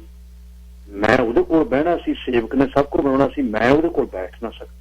ਮੁੰਦਰਾ ਬਣਾਉਣੀ ਪਾਉਣਾ ਕੋਈ ਰਾਂਝਾ ਹੋ ਜਾਂਦਾ। ਰਾਂਝਾ ਖੂਬਸੂਰਤ ਵੀ ਸੀ, ਰਾਂਝਾ ਸਾਵਲਾ ਜਿਹਾ ਵੀ ਹੋਵੇ, ਪਰ ਬਾਦਸ਼ਾਹ ਨੇ ਵਧਾ ਚੜਾ ਕੇ ਵੀ ਕਿਹਾ ਹੋਵੇ, ਪਰ ਰਾਂਝਾ ਤਾਂ ਰਾਂਝਾ ਸੀ। ਆ ਤਾਂ ਪੰਗਾ ਪਾ ਲਿਆ ਤੇ ਪ੍ਰਿਆ ਹੁਣ ਕੀ ਕਰੀਏ, ਗੱਲ ਵਧਾਈ ਬੈਠੇ ਆਂ ਜੀ। ਇਸ ਕਿਆਸ ਨਾਰਮਲ ਹੋਣ ਦੀ ਕੋਸ਼ਿਸ਼ ਕੀਤੀ। ਸੇਵਕ ਗੱਲਾਂ ਕਰ, ਦੀਦੀ ਆ ਜਾ ਮੈਂ ਖਾਣਾ ਬਣਾਉ। ਨਹੀਂ ਨਹੀਂ ਤੁਸੀਂ ਗੱਲਾਂ ਕਰੋ, ਮੈਂ ਆਉਣੀ ਆ। ਆ ਜਾਓ, ਤੁਹਾਡੇ ਨਾਲ ਤੁਹਾਨੂੰ ਤਾਂ ਮਿਲਣ ਆਇਆ ਮੈਂ, ਕਿਉਂ ਤੜਫਾਉਣੇ ਹੋ? ਕਰਨ ਨੇ ਕਿਹਾ। ਮੈਨੂੰ ਲੱਗਿਆ ਟੈਲੀਫੋਨ ਤੇ ਜਾਦੂ ਸ਼ਕਤੀ ਆਵਾਜ਼ ਪੂਰੇ ਘਰ ਚ ਗੋਲ। ਕੀ ਸੁੱਤੀ ਜਲੇਬੀਆਂ ਲੈ ਕੇ ਆ ਗਏ। ਪਹਿਲਾਂ ਤੁਸੀਂ ਜਲੇਬੀਆਂ ਖਾਓ ਕਰ ਜੀ। ਮੇਰੇ ਚਿਹਰੇ ਦੀ ਗੱਲਬਾਤ ਬਦਲ। ਆਹ ਜਲੇਬੀਆਂ ਲਿਆ ਫੜਾ, ਜਲੇਬੀਆਂ ਬਹੁਤ ਪਸੰਦ ਨੇ। ਚੱਕ ਕੇ ਉਹਨੇ ਜਲੇਬੀ ਨੂੰ, ਗੱਲਾਂ ਚੱਲਦੀਆਂ ਰਹੀਆਂ, ਮੇਰੀਆਂ ਨਜ਼ਰਾਂ ਨਾਲ ਸੁਣਨਾ ਪਣੋ ਤੋਂ ਛੁਪ ਨਾ ਸਕਿਆ। ਉਹਨੂੰ ਪਤਾ ਲੱਗ ਗਿਆ ਵੀ ਗੜਬੜ ਹੈ। ਮੇਰੇ ਵੱਡੇ ਭਾਬੀ ਨੇ ਤੇਰੇ ਲਈ ਸੂਟ ਭੇਜਿਆ ਕਰਨੇ, ਸੂਟ ਪੇਸ ਚ ਗੋਤੇ ਦੀ ਚੁੰਨੀ ਵਾਲਾ ਗੁਲਾਬੀ ਰੇਸ਼ਮੀ ਸੂਟ ਕੱਢ ਆਹ ਕੀਤੀ ਨਾ ਸਰਦਾਰਾਂ ਵਾਲੀ ਗੱਲ। ਸੇਵਕ ਸੂਟ ਦੇ ਕੇ ਖੁਸ਼। ਮੈਂ ਥੈਂਕ ਯੂ ਕਿਹਾ, ਸੂਟ ਪਾ ਗਿਆ। ਕਿੰਨਾ ਪਿਆਰਾ ਬੰਦਾ ਹੈ। ਸੇਵਕ ਨੇ ਆਪਣੀ ਗੱਲ ਮੈਂ ਚੁੱਪ। ਦੂਜੇ ਦਿਨ ਸਵੇਰੇ ਹਲੇ ਕਰਨ ਸੁੱਤਾ, ਬੇਬੀ ਤੁਹਾਡੇ ਦਾ ਫੋਨ ਆਇਆ। ਕਿਹੋ ਜਿਹਾ ਲੱਗਿਆ ਮੁੰਡਾ? ਠੀਕ ਹੈ, ਪਰ ਜਿਵੇਂ ਤੁਸੀਂ ਕਹਿੰਦੇ ਸੀ ਓਨਾ ਨਹੀਂ ਸੀ। ਹੋਰ ਕੀ ਸੋਹਣਾ ਹੁੰਦਾ ਹੈ? ਬਿਲ ਕਲਿੰਟਨ ਨਾ ਭੇਜ ਦਈਏ ਫਿਰ। ਸੋਹਣਿਆ ਵਿੱਚ ਕੁਛ ਨਹੀਂ ਹੁੰਦਾ। ਬੰਦੇ ਦੇ ਗੁਣ ਵੇਖੋ, ਸੈੱਟ ਹੋਣ ਦੀ ਕੋਸ਼ਿਸ਼ ਕਰੋ। ਅਲਾਂਭਾ ਕੋਈ ਨਾ, ਮੁੰਡਾ ਝੋਟੇ ਵਰਗਾ। ਮੈਂ ਝੋਟਾ ਥੋੜਾ ਜੋੜਨਾ ਕਿਤੇ, ਮੈਂ ਕਿਹੜਾ ਖੇਤੀ ਕਰਨੀ। ਕਰਨ ਨੂੰ ਲੈ ਕੇ ਲੰਡਨ ਘੁਮਾਉਣ ਚਲ ਗਈ। ਪੂਰਾ ਦਿਨ ਬੀਤਿਆ, ਕਰਨ ਮੇਰੀ ਬੱਖੀ ਤੇ ਨਾ ਚੜਦਾ। ਪਤਾ ਨਹੀਂ ਕੀ ਗੱਲ ਹੋ ਗਈ। ਗੱਲਾਂ ਨਾ ਆਥਣੇ ਆਏ। ਸੇਵਕ ਨੇ ਖਾਣਾ ਲਵਾਤਾ, ਮੇਰੇ ਕੋਲੋਂ ਬੈਠਾ। ਠੰਡ ਸੀ, ਮੈਂ ਕੰਬਲੀ ਲਿਆ ਕੇ ਉਹਦੇ ਪੱਟਾਂ ਤੇ ਦੇਤੀ। ਪ੍ਰਿਆ ਕਿੰਨਾ ਪਿਆਰਾ ਨਾਮ, ਤੇਰਾ ਨਾਮ ਵੀ ਬਹੁਤ ਸੋਹਣਾ। ਮੈਂ ਆਪਣਾ ਹੱਥ ਹੌਲੀ ਜਿੱਤੇ, ਪਰ ਪ੍ਰਿਆ ਤੈਨੂੰ ਮੈਂ ਸੋਹਣਾ ਨਹੀਂ ਲੱਗਿਆ। ਮੈਨੂੰ ਇਹ ਗੱਲ ਨਹੀਂ ਜੀ, ਤਾਂ ਕੋਈ ਗੱਲ ਨਹੀਂ। ਮੈਂ ਸਾਹ ਮੁੱਕ ਕਈ ਗੱਲਾਂ ਕਹਿਣ ਦੀ ਲੋੜ ਨਹੀਂ ਪ੍ਰਿਆ, ਪਤਾ ਲੱਗ ਜਾਂਦਾ। ਤੇਰੇ ਚਿਹਰੇ ਨੂੰ ਪੜ੍ਹਨ ਲਈ ਮੇਰਾ ਊੜਾ ਆੜੇ ਦਾ ਕਾਇਦਾ ਹੈ। ਪਰ ਦਰਅਸਲ ਮੇਰੀ ਨਾ ਕੁਛ ਸ਼ਕਲ ਹੋਰ ਬਣੀ ਸੀ ਦਿਮਾਗ 'ਚ। ਕਰਨ ਕਲਪਨਾ ਜਦ ਹਕੀਕਤ ਨਾਲ ਟਕਰਾਈ, ਚੂਰ ਹੋ।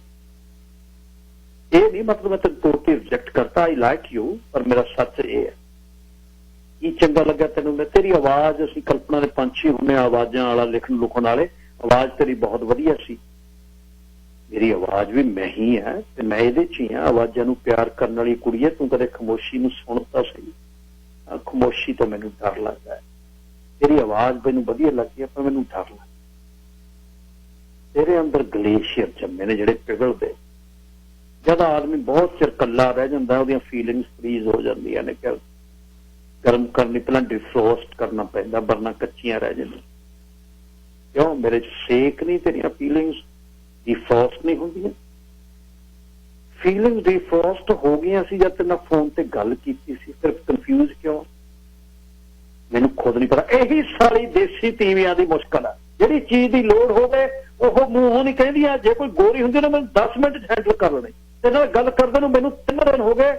ਮੈਨੂੰ ਸਮਝ ਨਹੀਂ ਆਉਂਦੀ ਤੂੰ ਕੀ ਹੈ।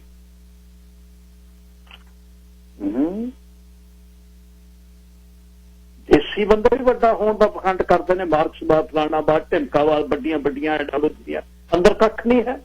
ਮਤਲਬ ਇਹ, ਜੇ ਮੈਂ ਕਿਸੇ ਅੰਗਰੇਜ਼ੀ ਨੂੰ ਪਾਣੀ ਦਾ ਗਲਾਸ ਪਿਲਾਇਆ ਹੁੰਦਾ ਨਾ, ਇੱਕ ਵਾਰ 3 ਵਾਰ ਉਹਨੇ ਥੈਂਕ ਯੂ ਕਹਿਣਾ ਸੀ ਤੇ ਡਾਰਲਿੰਗ ਕਹਿਣਾ ਸੀ, ਰਿਗਾਰਡਲੈਸ ਕੀ ਰਿਸ਼ਤਾ ਸੀ। 3 ਦਿਨ ਹੋ ਗਏ ਮੈਂ ਸੇਵਾ ਕਰਦੀ, ਤੇਰੇ ਮੂੰਹ 'ਚੋਂ ਥੈਂਕ ਯੂ ਨਹੀਂ ਨਿਕਲਿਆ ਇੱਕ ਸ਼ਬਦ। ਪਰ ਮੇਰੀ ਇਹ ਇੰਟੈਂਸ਼ਨ ਤਾਂ ਨਹੀਂ। ਨਾ ਇੰਟੈਂਸ਼ਨ ਦੀ ਗੱਲ ਨਹੀਂ, ਕੁਦਰਤੀ ਹੈ। ਦੇਸੀ ਟੀਮ ਨੂੰ ਪ੍ਰੋਬਲਮ ਦੱਸਣ ਵਾਲੇ ਕਾਲਿਆ ਅੰਗਰੇਜ਼ਾ।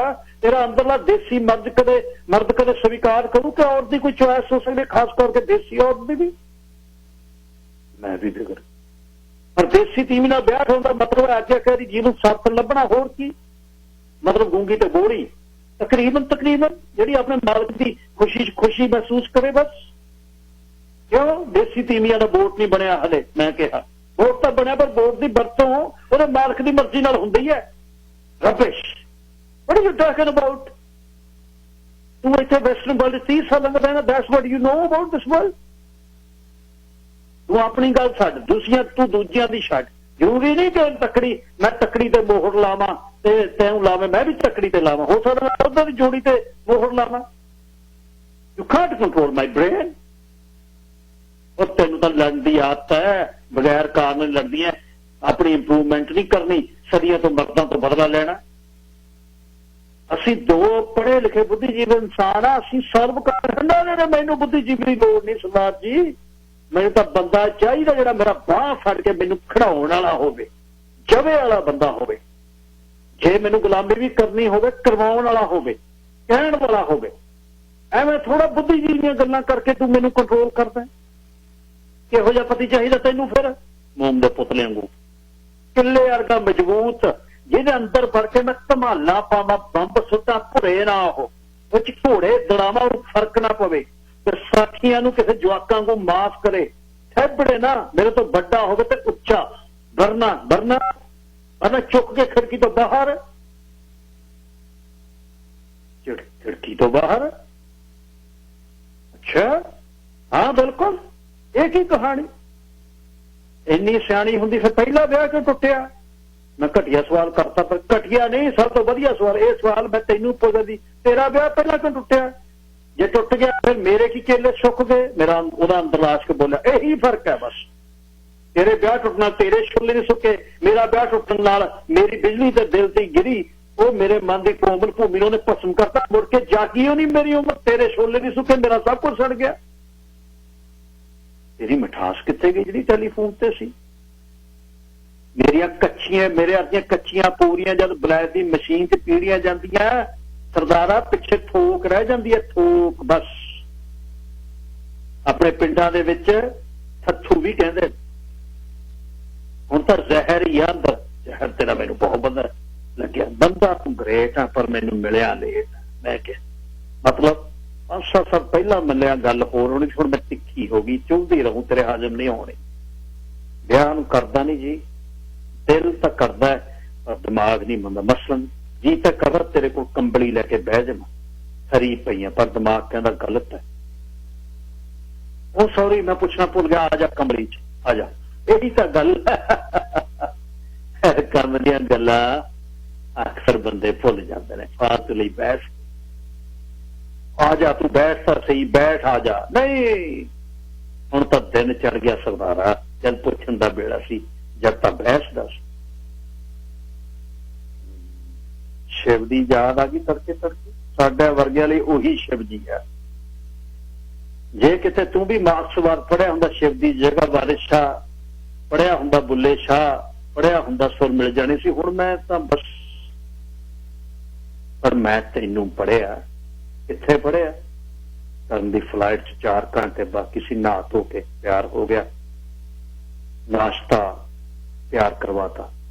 ਪਤਾ ਨਹੀਂ ਸੀ ਸ਼ੰਕਰ ਨੂੰ ਕਿ ਫਲਾਈਟ ਬੁੱਕ ਹੋ ਗਈ। ਦੀਦੀ ਮੈਂ ਤਾਂ ਚਿਕਨ ਬਿਰਿਆਨੀ ਮਸਾਲਾ ਫਿਸ਼ ਬਣਾਈ ਬੈਠਾ ਸੀ, ਰੋਂਦਾ ਚਿਕਨ ਬਿਰਿਆਨੀ ਨੂੰ। ਮੇਰੀਆਂ ਜਲੇਬੀਆਂ ਐਵੇਂ ਗਈਆਂ, ਜਲੇਬੀਆਂ ਦਾ ਸੈਂਟੀਮੈਂਟਲ ਵੈਲਿਊ ਵੱਧਦਾ। ਇੱਕ ਵਾਰ ਫੇਰ ਸੋਚ ਲਾ ਦੀਦੀ ਵਿਆਹ, ਉਹ ਜਾ ਯਾਰ ਤਾਂ ਲੜੀ ਚੰਗੇ ਨੇ। ਫਲਾਈਟ ਤੋਂ 2 ਘੰਟੇ ਪਹਿਲਾਂ ਘਰੋਂ ਤੁਰ ਪਏ, ਗੱਲਾਂ ਮੁੱਕ ਗਈਆਂ। ਘਰਦਿਆਂ ਨੂੰ ਕੀ ਜਵਾਬ ਦੇਵੇਂਗੀ? ਸਿਕਿਉਰਿਟੀ ਚੈੱਕ ਕਰ, ਕੁਛ ਨਹੀਂ, ਹੈਰਾਨ ਨਹੀਂ ਹੋਣਗੇ। ਹੈਰਾਨੀ ਤਾਂ ਉਹ ਹੁੰਦੀ ਹੈ ਜੇ ਗੱਲ ਸਿਰੇ ਚੜ ਜਾਂਦੀ। ਆਪਣੀ ਸਰਕਲ 'ਚ ਕੀ ਦੱਸੇਗੀ? ਮੁੰਡਾ ਆਇਆ ਸੀ ਟੋਰਾਂਟੋ ਤੋਂ, ਪਸੰਦ ਨਹੀਂ ਆਇਆ। ਕਹਿ ਦਾਂਗੀ ਕਿ ਮੁੰਡਾ ਪਸੰਦ ਹੈ, ਪਰ ਸਾਡੀ ਗੱਲ ਨਹੀਂ ਬਣੀ। ਹੱਸ ਕੇ ਕਿਹਾ, ਖੁਦ ਨੂੰ ਕੀ ਜਵਾਬ ਦੇਵੇਂਗੀ? ਹਰ ਸਵਾਲ ਦਾ ਜਵਾਬ ਨਹੀਂ ਹੁੰਦਾ। ਤੂੰ ਮੇਰਾ ਫਿਕਰ ਨਾ ਕਰ, ਯੂ ਲੁੱਕ ਆਫਟਰ ਯੋਰਸੈਲਫ। ਮੈਨੂੰ ਆਦਤ ਪਈ ਹਜੇ ਸਵਾਲਾਂ ਸਹਿਣ ਦੀ, ਫੀਲਿੰਗਸ ਵੀ ਫਰੀਜ਼ ਕਰਨੀਆਂ ਨੇ, ਉਹ ਕੰਮ 'ਚ ਮੈਂ ਐਕਸਪਰਟ ਆ। ਮੈਂ ਹੱਸ ਕੇ, ਕਿਉਂਕਿ ਪ੍ਰਿਆ ਮੈਂ ਤੈਨੂੰ ਕਦੇ ਨਹੀਂ ਭੁੱਲਦਾ। ਆਖਰੀ ਵਾਰ ਕਰੇ ਮੈਨੂੰ ਰੱਬ ਰੱਖ ਆਖ ਕੇ ਮੈਂ ਕਦਮ ਭਰਦੀ ਏਅਰਪੋਰਟ ਤੋਂ ਬਾਹਰ ਸਰਦ ਹਵਾ ਦਾ ਪਤਾ ਚਿਹਰੇ ਨੂੰ ਆਇਆ। ਖੁੱਲੀ ਆਜ਼ਾਦ ਹਵਾ 'ਚ ਮੈਂ ਡੂੰਘਾ ਸਾਹ ਰਿਹਾ। ਕਾਰ ਸਪੀਡ ਤੇ ਜਾ ਰਹੀ ਸੀ, ਇਉਂ ਮੈਨੂੰ ਲੱਗਿਆ ਜਿਵੇਂ ਆਪਣੇ ਖੰਭ ਹਲੇ ਝਟਕਾ ਕੇ ਚੱਕ ਲਏ ਤੇ ਦੁਬਾਰਾ ਉਡਾਨ ਭਰਨ ਦੀ। ਇਹ ਸੀ ਜੀ ਕਹਾਣੀ ਵੀਨਾ ਵਰਮਾ ਜੀ ਦੀ, ਵਿੱਚੋਂ ਬਹੁਤ ਮੈਨੂੰ ਛੱਡਣੀ ਪਈ ਕਿਉਂਕਿ ਬਹੁਤ ਲੰਮੀ ਕਹਾਣੀ ਹੈ। ਲਗਭਗ 30 ਸਫ਼ਿਆਂ ਦੀ, 60 ਮਤਲਬ ਦੋਨੇ ਪਾਸੇ। 219 ਤੋਂ ਸ਼ੁਰੂ ਹੁੰਦੀ ਹੈ, 247 ਤੇ ਮੁੱਕਦੀ ਹੈ ਜੋਗੀਆਂ ਦੀ ਧੀ ਦੇ ਵਿੱਚ। ਕੁਛ ਸ਼ਬਦ ਜਿਹੜੇ ਨੇ ਨਾਲ ਜੋੜਨੇ ਪੈਂਦੇ। ਬਾਈ ਜੱਗੀ ਤਾਂ ਘਰ ਦੀ ਗੱਲ ਹੈ, ਵੀਨਾ ਵਰਮਾ ਜੀ ਨੂੰ ਕੋਈ ਜੇ ਦੱਸ ਦੇਵੇ ਤਾਂ ਮਾਫੀ, ਕੁਛ ਸ਼ਬਦ ਜਿਹੜੇ ਮੌਕੇ ਦੇ ਨਾਲ ਇੱਧਰ ਉੱਧਰ ਕਰਨੇ ਪੈ ਜਾਂਦੇ ਨੇ ਤੇ ਵਧੀਆ ਲੱਗੇ। ਤੇ ਪਰ ਵੀਨਾ ਵਰਮਾ ਜੀ ਦੀਆਂ ਕਹਾਣੀਆਂ ਬੜੀਆਂ ਕਰੜੀਆਂ ਨੇ, ਉਹਨਾਂ 4-5 ਕਿਤਾਬਾਂ 'ਚ ਉਹਨਾਂ ਦੀ ਜ਼ਿੰਦਗੀ, ਆਪਣੀ ਜ਼ਿਆਦਾ ਜ਼ਿੰਦਗੀ ਉਹਨਾਂ ਨੇ ਇਹਦੇ 'ਚ ਝੋਕੀ ਹੋਈ ਹੈ। ਬਹੁਤ ਪਸੰਦ ਤੁਸੀਂ ਕਰਦੇ ਹੋ ਕਈ ਵੀਨਾ ਵਰਮਾ ਨੂੰ, ਤੇ ਉਹ ਚਿੜੀਆਂ ਜਿਹੜੀਆਂ ਆਵਾਜ਼ਾਂ ਨਾਲ ਲੜਦੀਆਂ ਉਹਨਾਂ ਨੂੰ ਵੀਨਾ ਪਸੰਦ।